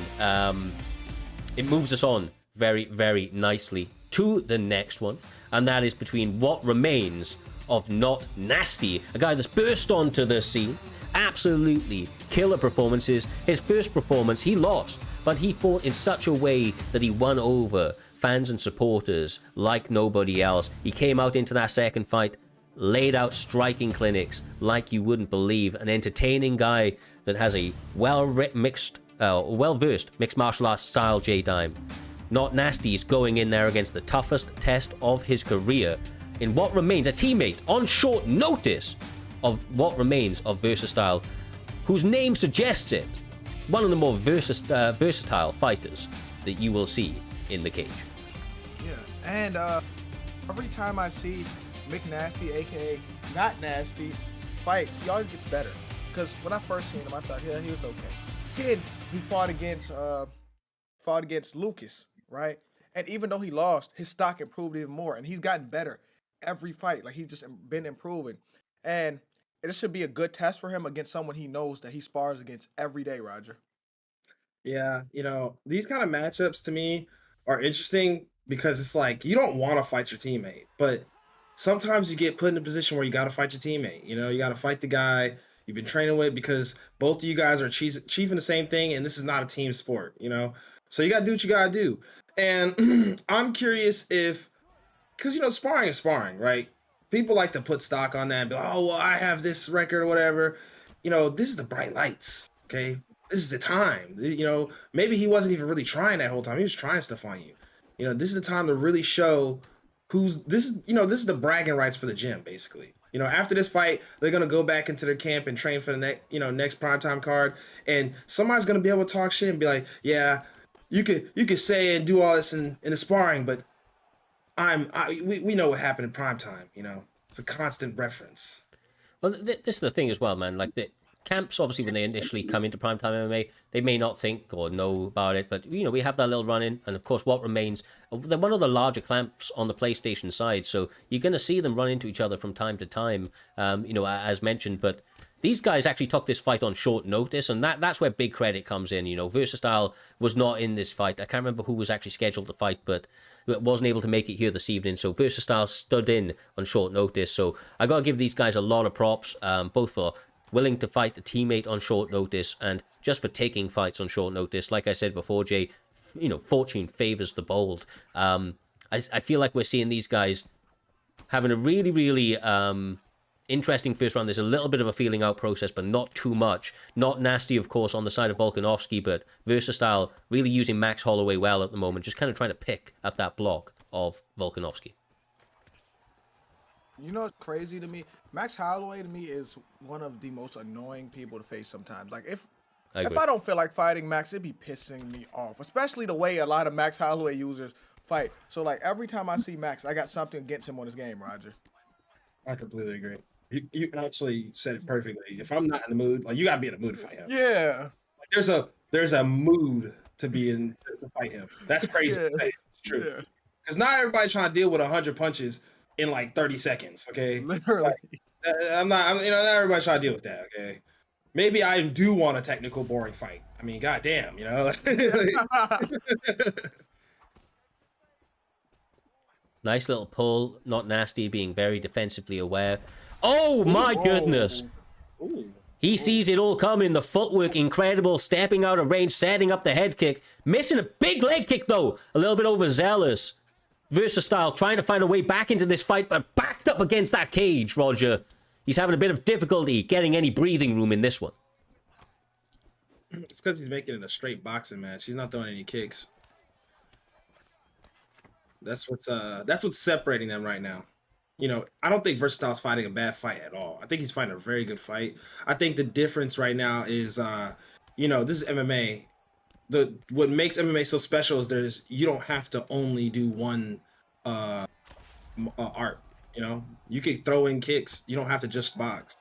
You don't have to just strike. You could grapple. You know, using the full tool set sometimes just edges guys out, even if they're on the same level. You know, the full tool set will separate you. And I think that's what's separating them right now. Because it was a head kick that rocked them. Yeah, absolutely. Absolutely, man. And what makes it so impressive is that Versatile is a guy that's been around, you know, for a very long time.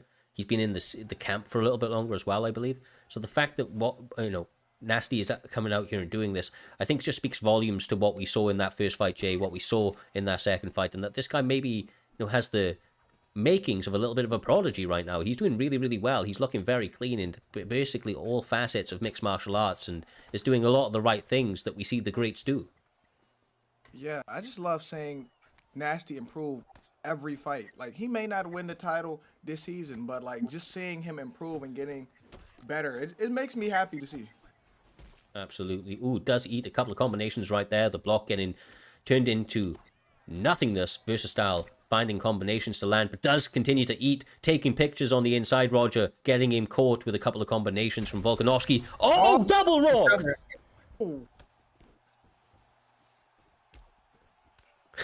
Both guys catching a little bit of poison from those punches. Once again, backing him up against that cage line. Max Holloway really going to work. Right now, it's Versatile made it a battle of the block. That's what just happened. You know, he just took away Nasty's kicks and just made it a battle of the block, because now he's forcing Nasty to match his energy in terms of breaking block. Which honestly, I'm not mad at Nasty for trying to do because Nasty's block is very low right now. So he's got to do what he can to get Max Holloway's block somewhere close. That way he's still competitive. He put him on the ground. That was a nice nice drop right there. Caught him in between his Max Holloway strikes. See, this is when I think this is when Nasty's at his strongest, is when he's able to go forward and Versatile is going back, because now Nasty can let his hands go a little bit more and the kick. Why did you throw that? I'm not mad at it. I'm not even mad at it. It happens. It's fighting. Like it was one of those things. That specific. It's that. It was just bad timing, you know. Like it happens. It happens. You know, it sucks. Wow. But I think he's strongest when he's going forward. He can set up his kick, but it's just Versatile was ready for the head kick right there. Versatile was doing so well going first. He was really leading the dance in that one then. But oh my god. He's kind of forced to back up now. Look at his head health. Yeah. That's why he started backing up. See, now he's grappling and shit. It's because his head health is so low, he really can't afford to do what he was doing just a minute ago. And think about it. Volkanovski has the power advantage. But they're both in that range is my point, though. I think he was going first so well that, Volkanovski couldn't open up either. They're both within that kill range. Like I see, like one hook right then, he's got him in rock. So just like a jab hook, and he's got Nasty, in a really bad spot. But, oh my god! Oh my gosh. Nice. A very good fight. This is a very good fight. I'll put you this way. I'll put you this way. It's easy for us to sit here and say that, but when you're in there, it's like you're trying to all you're thinking is I can't get knocked out, and he might get knocked out right here.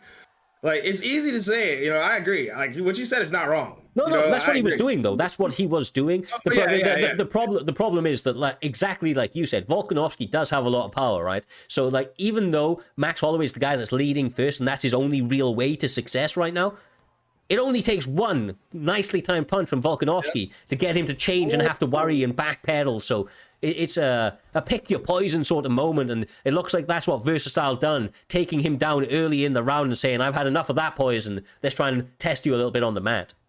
Yeah, this is a very high-level match. You can tell they both know each other very well, especially because Versatile ducked that kick. Because it's not like it was like a kick that he's been throwing off fight, like it was telegraphed. Like it was like kind of just random, and it was like Versatile probably just knows this guy. They've sparred a lot. Probably he just knew it was coming. Absolutely. Like they've probably had this exact scenario in their fights many times. So this is the thing, with such a big camp, I don't even know if these guys maybe have fought each other before. No, they have. No, I can tell. No, I can tell. There was a little bit of a feeling out process, right? So I was like, I didn't really know, but if so, maybe only like once or twice. But it's just the bright lights, It's the bright lights. They're trying to make sure this fight's gonna go high. And right now, fight tonight. This fight tonight. This is very good. This is a very good fight. Oh, nice takedown. Oh my goodness. Style being versatile, incredible so far. Another takedown from this man, very much needed, but he gets reversed. Not Nasty, once again showing those grappling chops. He's not just here to be a one-trick pony. He can do it goddamn all. A jack of all trades. What a pickup for that camp Nasty was. I honestly feel like this guy's got a lot of skills. We're only starting to scratch the surface. Like J-Time has said a number of times, he continues to improve. And he's very good already. We'll see if he gets through this one. It's been an incredible test. He gets clipped. Oh, nice, Max. Oh my god, Versatile. What's over?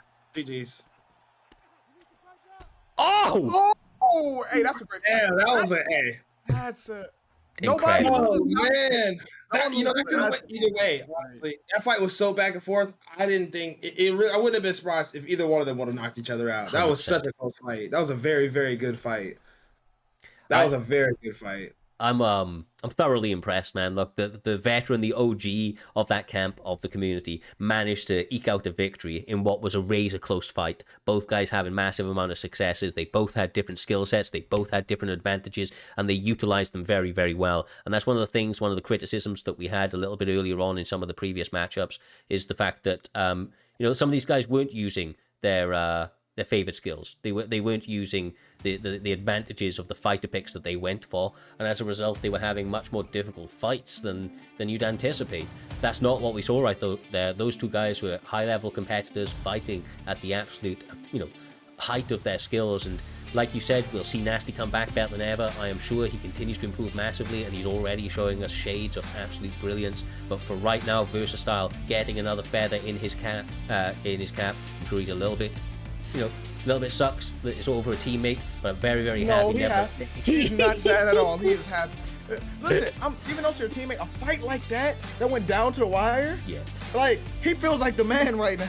Hey, you know how you feel like the man? Listen, he's trying to apologize for the way he was fighting. You're not really sorry. You did it on purpose. You wanted to win. You wasn't trying to leave with no loss. You wanted those bragging rights. Be real, okay? We know the truth. We know what you're about to do. You gonna talk your shit on Monday.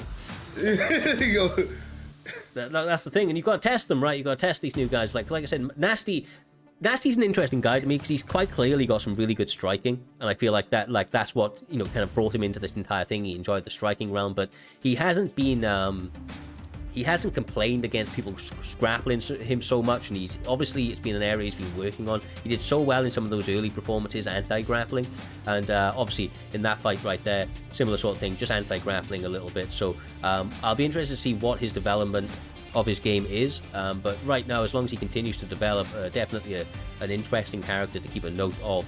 Either way though, respect the Versatile, and once again, another feather in his cap. We move upwards and onwards to the next one, J-Dime, and we're going to be seeing the one and only B3 Vanio, who is ranked number 4 in the division, going up against one of the fastest rising prospects in the division in NM Eagle MMA, who's currently rocking a 3-fight win streak, to try and earn himself this opportunity at a higher ranked opponent. Okay, so here's the thing. With Vanio, remember, his last fight, he was getting beat up until he got it to the ground and got a sub. Like, it was looking bad for him. And I value Eagle's MMA grappling a lot. Like, I think he's a very solid grappler, one of the rising stars. So I really want to see how this fight goes right here. I'm curious as well. I'm very interested in the Drickus pick, to be honest. Did it just freeze? Oh, okay. But yeah, I'm very interested in this Drickus pick, to be honest. Was not expecting a Drickus pick. Are people just getting away from the Alex Pereira picks? Like, is that a thing? Am I You missing don't believe something? in a champion? You don't believe in Drickus, the pride of South Africa? Clearly not. Clearly not! Eagle MMA. I mean, this is actually really interesting. Like, Eagle MMA has had some fantastic performances, especially when he's been able to mix in the grappling. Seeing him go a pure striker, like Israel Adesanya, I feel like he's taken away half his arsenal. Or maybe he's just looking to showcase a hidden skill, J-Dam. Yeah, maybe he's showing he's more than a grappler. He's trying to show that he's known for grappling, but he can do more than just grapple, Roger. Yeah, he's trying to show us that he's more than just hugging men on the ground. He wants to punch people, all right? Even though he is now getting hugged on the ground, it's okay though. He's a grappler. Maybe he just thinks he's that much better on the ground that it doesn't matter who he uses. Absolutely. Ooh. And it's different though. It's different when you're grappling defensively than offensively. Most people can grapple when they're the one dictating it. But it's different when you're the one on your back, Cyrus. No, exactly right, bro. Exactly right. Offensive grappling be defensive grappling, entirely two different things. Duplessis knows this better than most. Vanio knows this better than most. One of the few B3 guys that you will see engage in a grappling affair, much like GOAT of MMA.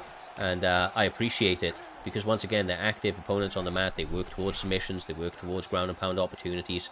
Like right now, has him in an RNC type of position, tries to move over into mount. Okay. But reversed. Ended up in side control. That was excellent. Once again, Eagle MMA, even though he's Israel Adesanya, still holding that grappling chop, still holding that composure as he's gone into this one. Isn't it ironic he picked Israel Adesanya to showcase his striking, but he just ended up grappling anyway? Like, it's kind of crazy. Like, I thought you were going to say something else. I thought you were going to say Izzy is wearing the red shorts to represent China. I thought that's what you was about. My bad. All right. Obviously, I thought that didn't need to even be said. Yeah, okay. I mean, that's obviously why he picked red. See, usually I always complain when I see the wrong color shorts on fighters. I did not complain. You know, he has the right color shorts on. Ooh. Ooh. Ooh. Oh my goodness. Nah, I ain't gonna lie. Vanio's seeing all that. Oh my goodness, he's seeing it all. Yeah. He just blocked everything that man threw at him like a second ago. Like, Brandon with the B3 boys, you know, as a grappler, he's going to be really, really accustomed to all of the striking pressure that somebody can bring at him. Eagle MMA is going to have to be very creative to find different openings and land power shots. Other than that, he's going to have to try and point fight, which is difficult when your opponent's able to dictate whether or not he's going to take you down, Roger. You know, you can't just point fight if your opponent can take you down at a moment's notice. I agree. I don't like the body straight that he keeps trying to land. He should just throw the teep instead because he's missing it. I don't think he landed it one time. No, I'm with you.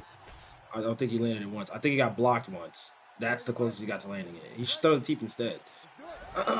You know, because the boxing right now isn't working. Not that I'm saying he can't box, because I don't know yet. I don't think we've seen enough yet to say he can't box.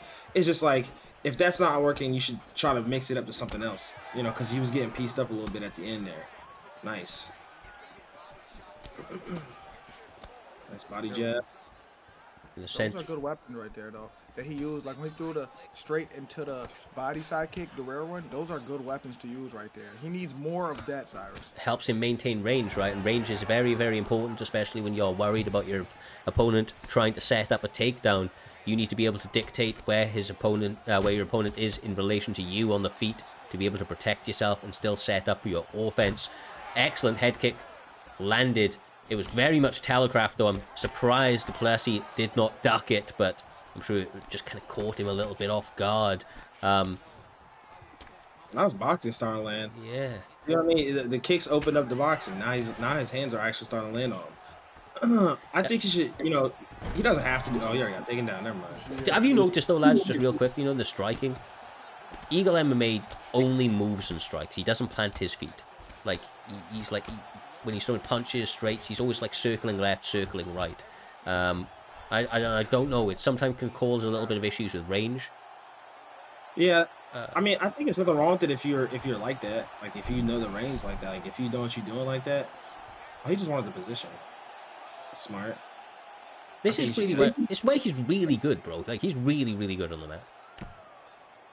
So you think he should just hold him here? I honestly, I question the pick. Like I go back to questioning the pick. You know, Israel Adesanya, I think that was the wrong pick for him. Hopefully, it's something he'll learn from in future, I'm sure. But yeah, I don't know. It's just a bit of a weird one. I don't feel like he's able to really employ his full mixed martial arts game. They're both kind of fighting to their opposites, almost. That's what I'm saying. It's like it's ironic, right? Like everything you said, like they're both doing the opposite of what they do. You know. So maybe Eagle should have picked Dricus and Vanio should have picked Izzy, Roger. What do you guys think of what is winning this round? Because I think Dricus won the first round, but this second round is kind of hard to judge. I guess you could say it's 1-1 going into the third because this is almost over. I would probably give it to Adesanya. See, in these rounds, I almost like if I was in the fight, I wouldn't want to think I've won or lost that round. You know what I mean? It's one of those ones where you just like, let's just pretend that doesn't exist. You almost have to pretend you're down because it's so close. You know what I do? I treat the fight as a whole. I don't even think about the rounds. I just fight the whole fight as if it's like a full, 25, 15-minute fight, I use the rounds as like a way to rest for my fighter, obviously, but Yeah. I just think of it as a whole big fight. Can we see the stats, please? That should damn near be old. I really be wanting to see it. Okay. I do be wanting to see the stats too, yeah. Oh, that's okay, nice. Eagles MMA. Eagle MMA's round then, yeah. From the statistics at least. They touched them up here for the third and final round on your main card fight.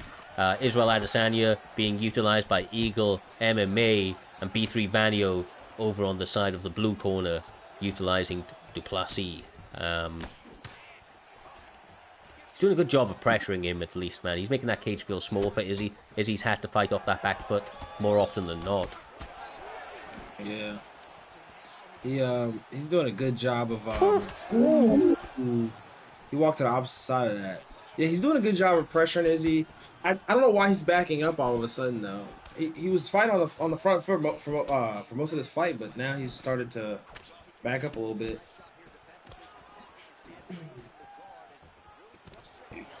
Nice defense from Vania though. I think Vania's defense has been a big part of this fight. I gotta give it to him. He's been defending himself pretty well in this fight. Just blocking like damn near everything coming at him. Oh, good defense. You're right. His defense has been elite. It's been impeccable, Cyrus. Very much so, yeah, absolutely. With only 3 minutes left to go, there has to be a big adjustment here, big moment made for him to get himself into this fight. The third round, as Humble always used to say, is the most important round. Seems to have a bigger impact on how you end the fight rather than how you started it. Oof. He's trying to get that so bad. He kept going for it. What is he trying to do with it? He's trying to dirty box. He's trying to do that trying to clinch dirty and box, make it dirty. Yeah. I think he should have done an uppercut instead of Wow. There we go. Yeah, I think he should throw the uppercut because he keeps ducking the clinch attempts. Might as well just throw the uppercut then. See, you see, he keeps ducking it. Like, just throw an uppercut. Stop spamming the clinch. Damn, nice. Like, I know you want the clinch and it makes sense, but it's like, bro, you're just spamming it to get nothing. Like, do something different to set up the clinch. He is starting to plant on some of these shots now, Hey. and he's actually got a little bit of respect out of Duplessis as a result. You know, he's no longer completely just pressed up against the cage. He can circle out a little bit. Obviously, planting allows it to come out a little bit quicker, does a little bit more damage. And mixed in with his movement. Well, I ain't gonna lie, he not. Yeah, Izzy has to do something. We need a sense of urgency because Drickus is going to take this if Izzy don't do something. Oh, no, there we go. That's a something. That's the something right there. I think it's not enough kicks. Like, you got Israel, you're not throwing enough kicks. You see, he's trying to really. He's been boxing most of this fight, to be honest. I think he needs to throw more kicks. Yeah. It's already over, anyways. Oh, I think Drickus won. yeah, Drickus won that. Yeah, I think Drickus won. It's like maybe 2-1. Drickus. Yeah, 2-1. Yeah, I agree with that. We're gonna get to see. Went to Duplessis. He gets it. Eagle MMA not walking away with a victory. They didn't give him a 30-27. round. They didn't give him a round. They Oh, didn't they give didn't him give the him a round, round. Round? They didn't give him a round. Oh, That's my kinda goodness. crazy. I thought he won the second round, to be honest. That is crazy, bro. They didn't even give him the second. That is like didn't even get the second. that's why at the end of the second. Go to the round 2 stats. Go to the round 2 stats. I want to see that. That's why at the end of the second round I said statistically he won. Statistically he won, but Go back to- you go back know, to- you know. No, go back to 2. Crazy. They should have given him because I thought he run round 2 for sure. I quit. Is what it is, lads. Is what it is. Either way, Vanio picks up a victory here this evening in what may be a little bit of a controversial matchup. Is what it is, man. That's the way it goes. You don't want it to go to the judges' scorecards, basically, man. You don't want it to go to the judges' scorecards. The most realistic aspect of the game, as always, bro. As always. Either way, though, it sets us up very, very beautifully for the next fight. We're slowly approaching now the last couple of fights of this card. We have our featured fight, if you will, of the main card, and then we're going to be going into the co-main and main event of Primetime 121. The next one is a highly anticipated bout between two incredible strikers and all-rounded mixed martial artists. We are about to see the one and only FSK Drizz stepping in against Frosty MMA. Wow. This battle is going to be incredible. I'm intrigued to see if Drizz is actually going to go. No, I was going to say, there's no way he's actually going Islam. You know, they're strikers, man. If he was going Islam Makhachev and he was about to go full wrestler on us, I would have been very surprised. Nah, bro, he gonna grapple with Connor. What you mean? He's trying to show us something. All right, here we go. Here we go. Here we go. Here we go. In the pocket. Oh yeah, No technical. Don't even use your brain. Just go. Just let your hands go. Go. Hey, listen, but that makes for firefights. Yeah, let's go. No IQ. Nah, bro. Stop fighting with IQ, bro. Nice. Nah, now they want to be technical. No. It was feeling. Listen. They had to settle down a little bit. That's all it was. They had to settle down. I wanted to see them fight with no brain. I wanted to see somebody get CTE right here. Oh. Couple of teeps. It's good work from Driz trying to really control the range.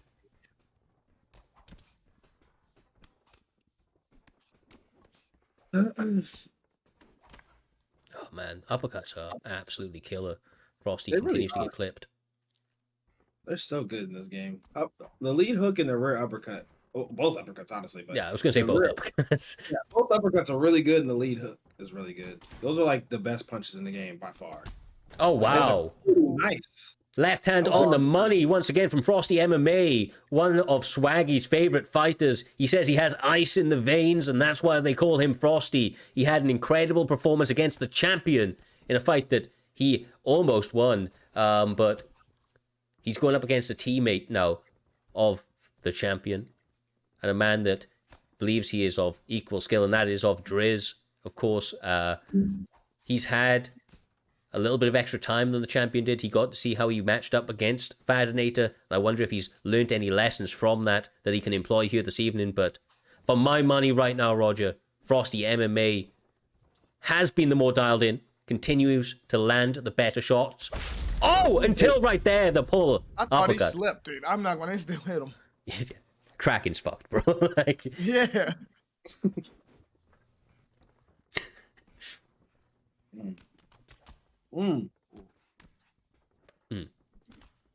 Oh my. No body work, just straight punching each other's block. Let's go. You seem to be enjoying this. Yeah, I just want to see CTE at this point. Oh, he could do a rear hook. A rear hook was there. Oh my gosh, I thought he was gonna let it go. You should have ripped that. I mean, that would have killed him. You know. oh, wow. Oh my god. Up kick. He saved him. Yeah. That may be the greatest move on the game. To be honest with you.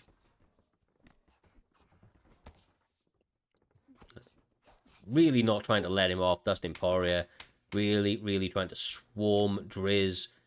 Frosty trying to make him feel that pressure. But they're both eating a lot of strikes as a result. You know, there's like a lot of damage being put out there right now. Would have been interested to see the stats, but with another 10 minutes scheduled to go, Roger, I don't think we're going to need a judge's scorecard in this one. These guys have continued to try and find finishing type sequences from second to second in this bout. Yeah, I agree. This is definitely gonna end in a finish of some kind. I mean, there's just the way they're fighting. I'd be very surprised if this did go to decision. Dustin's getting rocked a lot, and Connor's just punching. He's unloading. So he just tried to break his block off the bone, and he missed 90% of those punches. That's just insanity. Oh my goodness! Like Connor, you know, you guys in these preset combos you throw when they're rocked is insane to me, because it's just like, you know, like, what does this do for you? Okay, what you just missed like 90% of that. He was trying to land, man. He was trying to hit him. I wish people used their brain more when people were rocked. That's all. Yeah, break them down. Just, you know what I'm saying? You don't have to just throw a million punches. You know, that's all. Things that, you know, what a real fighter would do, and, you know, stuff like that. Oh, wow. I don't know what happened. Somebody got clipped. Appears to be Frosty MMA. Someone's going to be on the ground in a second. By the time it comes back, someone's not. Oh, he's not on. Oh, okay. I think it might have froze their end, like, in the actual game, not just their stream. That would be mad. Damn. If it's fine, I'd be mad. You rocked him and then he got saved because his game froze. Oh, wow. Look, he gonna do it again. Look at him. He gonna do it again. Look how much he throwing. Let him be him. Just listen. Let him be him. Listen, let him do him, Roger. Let that man do what he gotta do. Oh, wow. Left hand lands. Close to the end for Frosty MMA. Driz seems to be on the offensive. That's it. That's That's it, bro. Yeah, It's this gotta has to be. it. This has to be it. There we go. Yeah. Oh! Oh my God. Oh, there it is. Okay. I was about to say, Frosty's that guy who survived that. Frosty is a fucking beast, man. Like, no doubt about it. But Dre's once again showing here this evening that, you know, he is a menace. He is not to be taken lightly in this division. Frosty may have almost beat his teammate and champion, Fadnator, but styles make fights, and Driz believed that he had the style here this evening to walk through his opponent, and he almost did that flawlessly. He did get caught a little bit at the beginning, but Driz looked really, really good all round, Jay, and I feel like that was a hard-earned, you know, well-deserved victory for him. Man, Drez won that for Roger. That's why he won that match. He won that because Roger kept going on the way he's throwing a million punches after he is done. He won that for you, Roger. Bro, listen, I guess, whatever. All right. Well, with that one in the history books, we move upwards and onwards to the rest of the cards, my guys. We, in fact, let's take a little switch across right now to it. We have, of course, just the co-main and the main event here this evening. Great fights. Yeah, absolutely. Now, J-Dime, it's really interesting. We haven't seen Trickzzy at the top of a card in a little while. He took a little break, of course, had some things he needed to focus on, and he has come back better and more focused than ever. Put on a run here at the beginning, or towards the mid and end of the season that has been sensational, and of course, we know that he has his eyes set on that belt to close out this season. But he has to go up against an absolute menace in Regicide's very own Atakan. These two guys could really do it everywhere, but I feel like although they're both very high level, they are completely polar opposite in terms of the styles that they bring to the table. I feel like Trickzy's a lot more cerebral, whereas Atakan is a bit more controlled, you know, kind of like a controlled chaos. How do you see this fight going down, my man? First, Trickzzy is controlled until you get him to that second round. And that's when he starts taking over. And I think, like I always say with anyone who fight Trickzzy, this is the fight of your life. Trickzzy is held in high regard.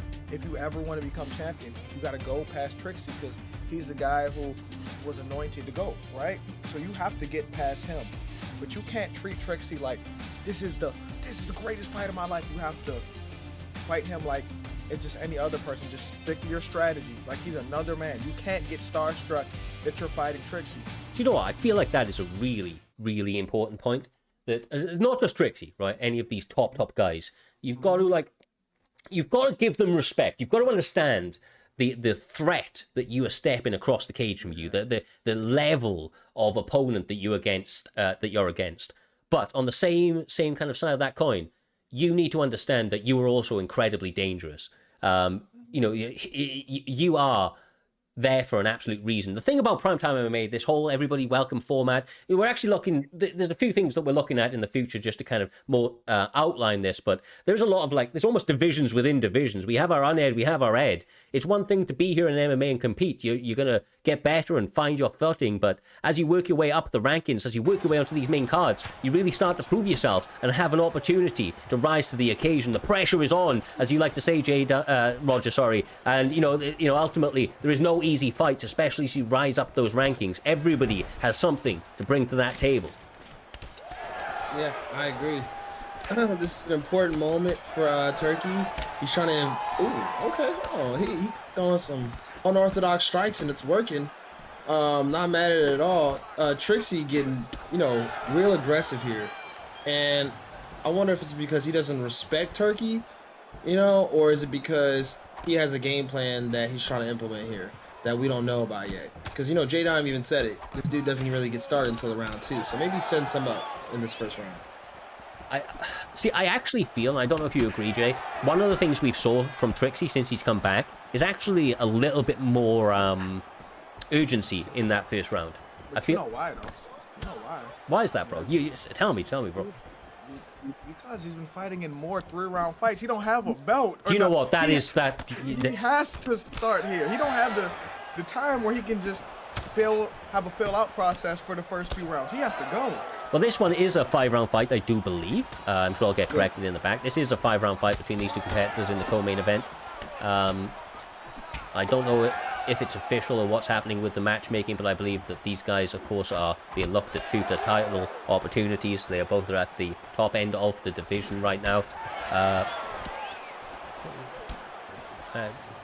Dino seems to be very, very much on the side of Atakan, of course. Oh yeah, he hates Trickzzy. He's saying Trickzzy only first the downfall starts now. That's what he said. If you hate Trickzzy, you're down real bad, bro. Like that's like Trickzy's like he's a great guy, an absolute fantastic competitor, and always has had entertaining bouts. One of the most supported guys within the community, both due to his fighting acumen and the way he handles himself inside and outside that cage. But Atakan, a bit of a polarizing figure, definitely likes to bring action to the cage. Doesn't take too lightly to being doubted and likes to prove all of his haters wrong. It's weird that once again, all of these picks seem backwards to me. It's weird that he's Leon Edwards and that Trickzzy, is over there with Rachmanov. I feel like these are opposing picks to who they would normally go. Oh my! Atakan's very versatile. I think he's the best pick at welterweight as well. But I will say this. Triz is fighting a very, very good... Oh, Turkey. Turkey's fighting a very good fight right now. He is. How long has Turkey actually had an Xbox? I don't know. It's a recent thing, right? Crazy? Dino's on the Turkey bandwagon right now, but I think Dino's just glazing, or he's just a hater, I don't think there's in between for this Dino guy. This casual. Yeah, I said it. Palpable heat between Roger Warhol and Dino Gamer. Put tricks on it. Hey, yo. Hey, nah, I'm not gonna lie, that's crazy. That's crazy. Let's get back to the fight. That was crazy. Co-main event. Second round starts. This is traditionally, as J Dime pointed out, Trickzy's best round. Hopefully their stream holds up. There it is. It's back. Trickzzy in the side of the blue corner using Rachmanov. And he is fighting, of course, Registride's very own UFC Turkey, also known as Atakan, in the red corner. Please stop doing this, pausing the stream, Twitch. Just allow us to watch it. Please. I gotta see what happens this round because Atakan started. Wow. Wow. He started off really good, but this is traditionally Trickzy's best round. So will Atakan keep this momentum going? Because that head kick got ducked, Roger, and it could have got countered if he was closer. Yeah, I think the unorthodox nature of Trickzzy. Honestly, I don't think Trickzy's fighting a bad fight. I think it's just Turkey's throwing some unorthodox things out there that usually you probably wouldn't expect somebody to do that. Well, do what Turkey's doing, basically. And I'm not saying it's because Turkey's throwing some bullshit, or I'm not it's not a disrespect thing. It's more like it's like Tony Ferguson, right? Tony does some untraditional things there, but it works. He keeps winning. Oh my God. I mean, we could be an upset here. I actually completely and utterly understand and agree with what you're saying. I will say that in this type of fight, the longer it goes, the more it favors Trickzzy. But Turkey understands this. Atakan is putting it on him right now, trying to get him out in this next round to 2 rounds because he understands that this is where he's going to be strongest, J-Dime. It's where he's having a lot of success. Yeah, he's here for a good time, not a long time. He's trying to get this done now. He don't care about round 3, 4, and 5. He's trying to get him now, Roger. Yeah, I don't agree with that, though. I think he should slow down. Be patient. This is a title fight. This is an important, match. This is the fight for your life, like Cyrus says. You don't want to rush this, just because you're winning and it looks real good right now. Anything can happen. You could waste a lot of stamina here and let him back in the fight somehow. Even right now, look, you see what's happening right now? He's getting his block punched a little bit more. He's getting hit a lot more in this round because he's trying to chase the finish. He should just keep doing what he's doing. Let the finish come to him. He's doing I think that one of the strongest things he was doing. Oh wow, he got rocked there. One of the best things he was doing in this fight was countering Trickzzy. That combination continues to land for him. Landed 5 times. That's not an orthodox combo. It's very unorthodox. That's why it's catching him. He's not he doesn't know what to do. The only way to stop that is a duck. You gotta duck that. and he's not ducking at all. I don't think he ducked once this fight. Actually, he did one time. I'm tweaking. He ducked that head kick, but he's not really ducking a lot. So every time he throws it, it's land. Not that it's landing. The overhand at first was the only thing that was landing because you don't see the overhand coming after the spinning back fist. Now both are landing because his block is low. Not with you. Round 3. Let's see what adjustments will be made. Jabbing it out. Oh, wow. Yeah, he's nice. That was smart, Trickzzy, but he gets up. Yeah, I think Trickzzy needs to wrestle. His head health is too low. Yeah. You know, he's getting hit a lot. He has the leg compromised of Edwards, but that doesn't matter when your head health is kind of obliterated. So, you know, obviously, Turkey can just switch stances as well. That spin, bro. The spinning elbow, back fist into the overhand. These unorthodox striking choices really being capitalized on by Regicide's Atakan. Trickzzy trying to use his championship savvy to get through this one, but a front kick lands straight up the middle. He has impressed. Oh my, Roger, he's trying to kill him right now. Kill him. I think Trickzzy needs to throw in some kicks, man. Trickzzy hasn't really thrown a lot of kicks, and he's fighting at a bad range. I think he needs to fight at a little more on the outside and throw more kicks because he was getting countered a lot. Oh my goodness. Oh, It's he may have just done it. Oh, he want to knock him out on the feet. Oh, nah. Hey. Don't play with your food. All right, now. Yeah, I was about to say, all right. Don't play with him. That or he don't want to risk them having to be on the ground together. I guess. Trickzzy looked like he Oh, was my.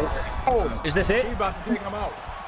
Oh, my gosh. Was it freeze? Why? He may be on the ground by now. Oh, he's not. Somehow Trickzzy is surviving it. We've seen this from him before, man. His opponent let him off in 1 point, and that could come back to cost him. Woo. But listen, his head health is toast, and Nas said in the chat that was smart. He sucks on the ground. Apologize for the... Can we take what Nas says serious? I mean, he's a competitor. I would say everybody suck if I was competing. I was keeping the beam. No, that is facts. No, that is facts. Though. I mean, why would you know what I mean? Like, why would you tell him, oh, yeah, he's good? You know, like, nah, like... We apologize for the technical difficulties. It is not on our end. We try to mitigate these factors as much as possible. But unfortunately, on a live show, they occasionally happen. But there you go. Okay. Oh. We get to see the most important moments of that duck hook. He has to make the comeback of a lifetime. Trickzzy needs to throw kicks. I think the problem is he never threw no kicks in this fight really like that. Like, he threw some, but he ain't really throw a lot. Like, Shavkat has good kicks, teep kick. I think he has, like, what's that? Kick to him. Yeah, like, he has a bunch of kicks, and he has that perk that allows him to throw front kicks and teep kicks faster. Oh! Nice. That was a perfect flying knee. Imagine he come back right. Oh my gosh, that ended the round. Holy. Okay, did he that do round. it? Hey, he might have been able to finish him somehow like that. It's crazy. Jesus. As much as Trickzy's getting whooped right now, he's not out of it. He can still win. We've seen him come back from worse, bro, but it is. So this is the thing, J-Dime, right? You know when I say in these other fights, like, they ain't out until they're out. Yeah. Normally in this type of fight, we'd be writing this guy off right now. We'd be like, it ain't over, but it's kind of over. But this is Trickzzy we're talking about, and we've seen him clutch victory from the jaws of defeat in so many fights in the past. Now, Atakan is definitely ahead, but as we saw at the end of the last round, Trickzzy is not out. Yeah, his head health is just cold. That's the thing he has to overcome. Like, if he lands it straight on him, you're gonna see how bad his head health is, right? Wow. Yeah. Oh my! It should be over right here. That's it. about 1 million times. Oh my gosh, he got up somehow. Oh, it's over. he's not getting up now. It's over. It's actually over. Yeah. It's over. Brother. Trickzy's head health was too low there. It's over. Man, you know, what an upset. I mean, you know, even though Dino was glazing, I guess he was right, you know, but whatever. I guess. I'm surprised. I ain't gonna lie to you. Like, I respect Atakan. I know what he brings to the table, but like, I always err on the side, or I always like, in terms of like, if I think a guy's gonna win, I side on the guy that I believe is more technical. And Trickzzy is the more technical of those two competitors. But Atakan brings a certain controlled chaos. He brings an unorthodox style that is very, very difficult to deal with. And of course, incredibly hard to prepare for Roger. And as a result, Trickzzy was not able to even really fully get going, with Atakan just throwing some really, really crazy shots when he found the openings for them that all landed and all had major, major damaging effects. He wasn't picking shots that were just going to pick at you. He was picking shots that were going to take your head off. Yeah, he was trying to hurt him the whole fight. And he did a good job. He accomplished it. He got the knockout. Wow. Well,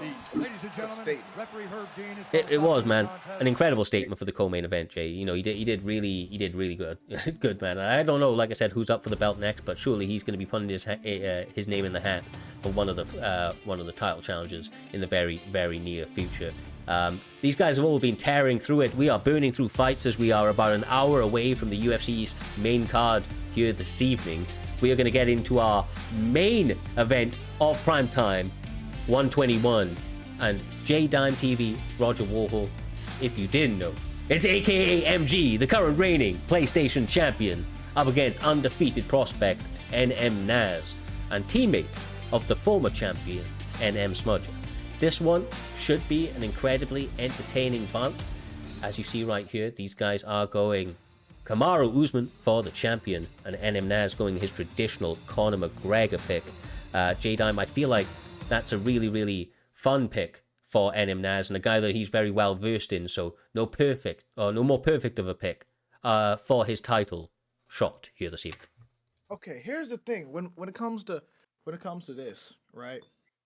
Like I said earlier, I think the NM boys set this up, right? Like I said, because watch how this got mapped out here. MG, right? Say he beat Smudger for the belt, right? Okay. Suddenly, Smudger disappears. Nas has now appeared to try to get his belt back for him for NM. Yes, he has suddenly appeared. Maybe I'm a conspiracy theorist right now. I mean, do you think we have our own Alex Jones in the commentary booth?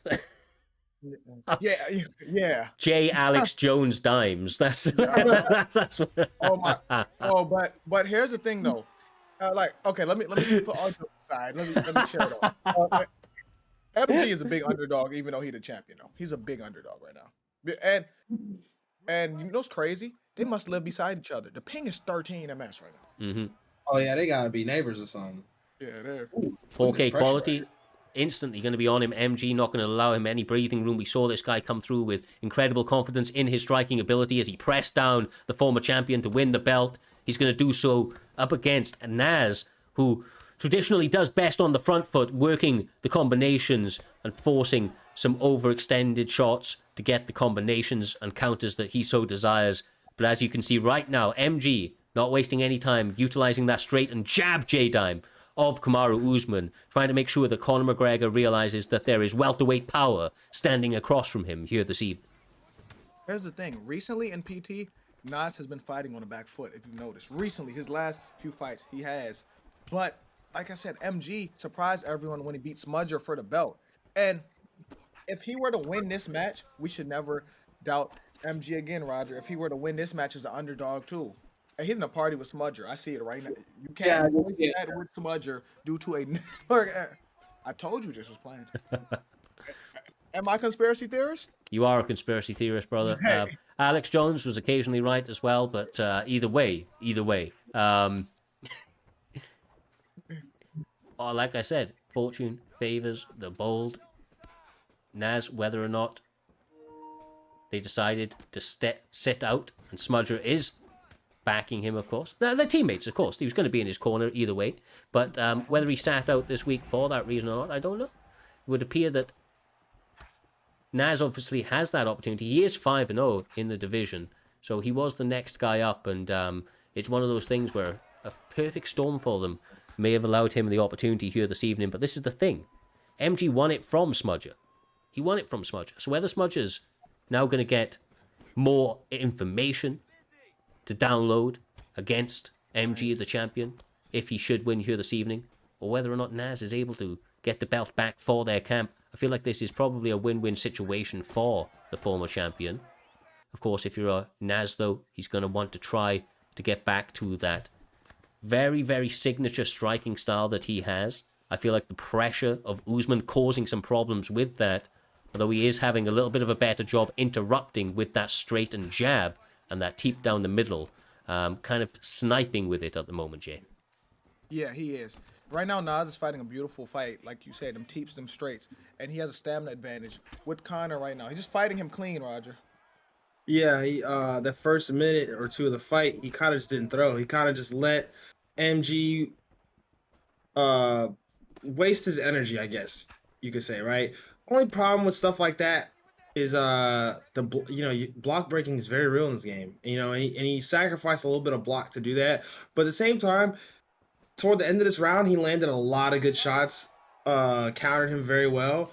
It's a very close round. You could give it to Nas even, right? Look at the numbers. You literally won the round, actually. Through damn near half the strikes, landed 3 more punches. Statistically, Nas that fought a doesn't very mean... clean round. I think, what I think is MG probably thought Nas was going to come in here and do something different. He probably expected something different from Nas here. But this is the thing, Roger. We cannot count the statistics as any sort of fact, as we saw in the fight a moment or so ago. We just don't know, right? It's whoever caused the most damage. And I think that Usman, weirdly enough, has the most power in this fight. So I feel like he might have done the bigger damage, as weird as that is. So it could be either way, but Conor McGregor having a stamina advantage coming into second round of a 5-round fight, that is not good for the champion.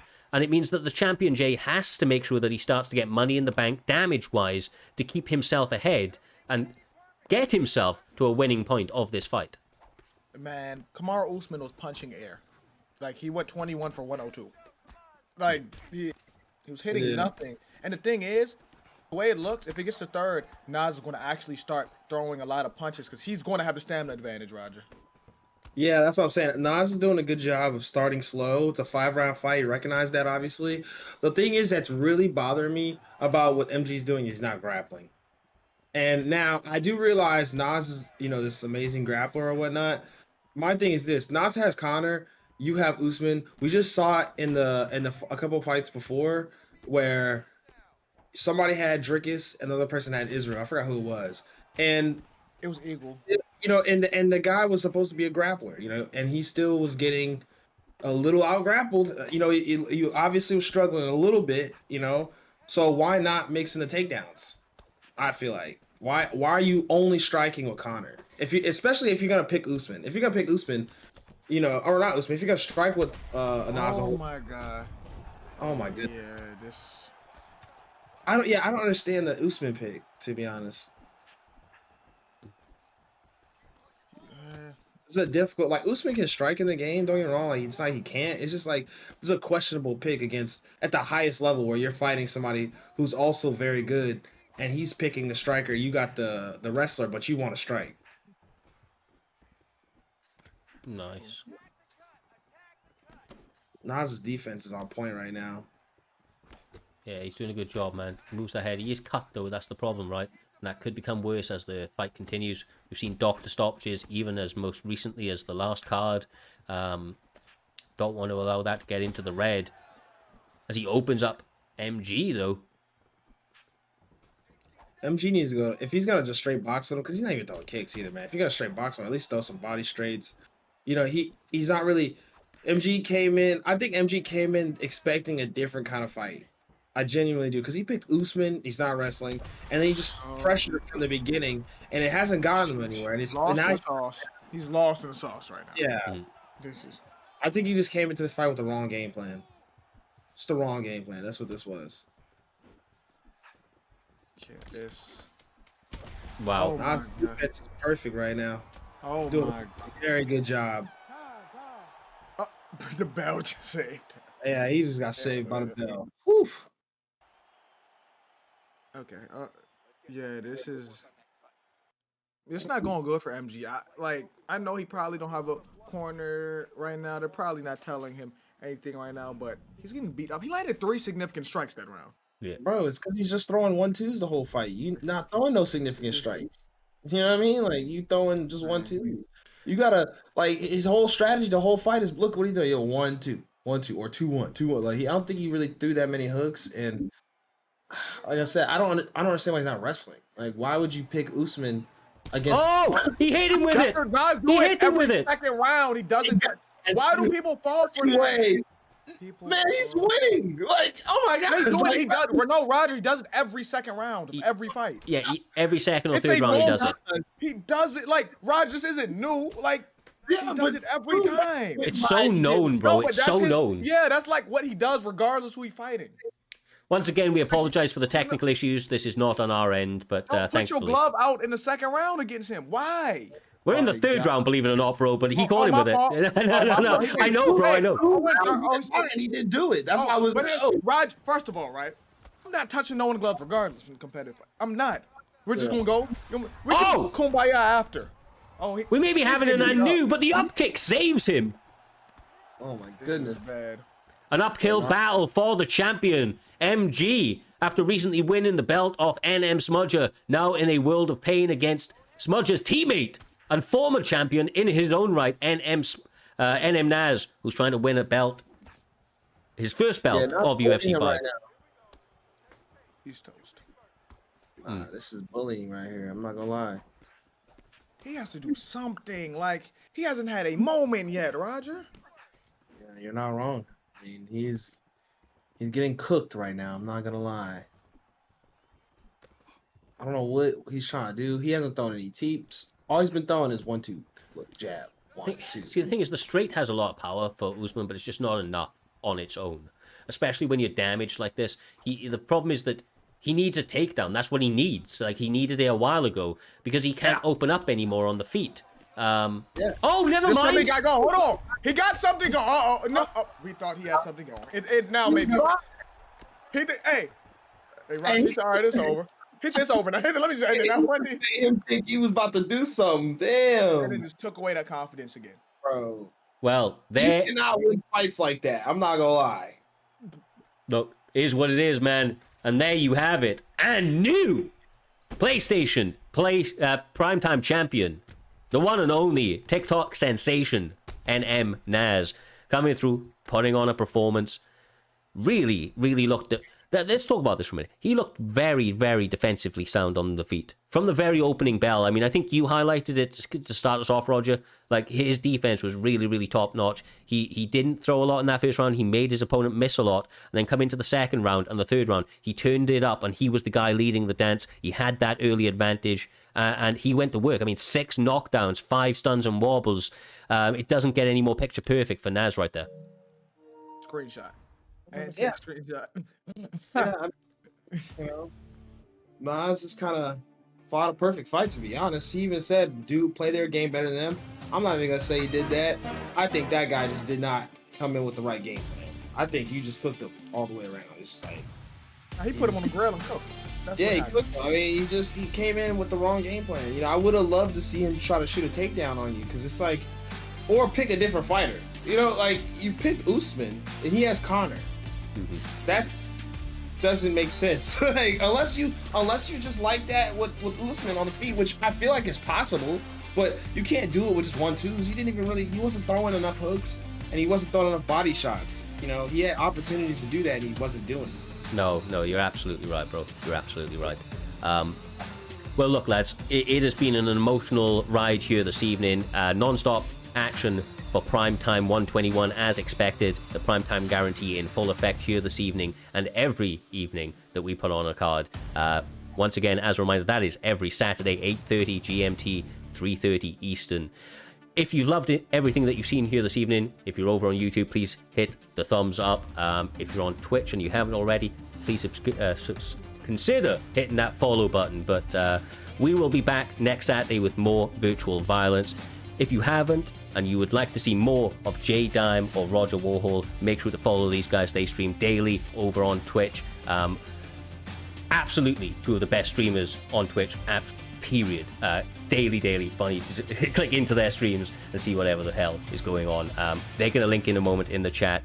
And once again, we have many guys within the community who support us, help us do commentary and other things behind the scene. So stick around, make sure to head across to the YouTube, look out for the likes of Primetime Postmortem, where we have the breakdowns of previous cards and a look ahead at some of the cards that are coming up with the one and only Doctor and Dr. Swaggy Kush as well. On that point, I believe that you did an interview recently. I watched it over there, J-Dime, with Dr. Swaggy Kush. A fun one. Make sure to go and follow that. He's got his new podcast coming out, Dr. Swaggy Kush. It's going to be hilarious. First one with J-Dime was absolutely fantastic. Can't wait to see the rest of them. And on that point, this man is streaming himself, one of your virtual voices of the Octagon. We're going to be seeing Swaggy Dr. Kush right now as we go to give him a little bit of a raid. So if you support Primetime, support this man, join the raid. And until the next one, stay safe, much love, and peace out.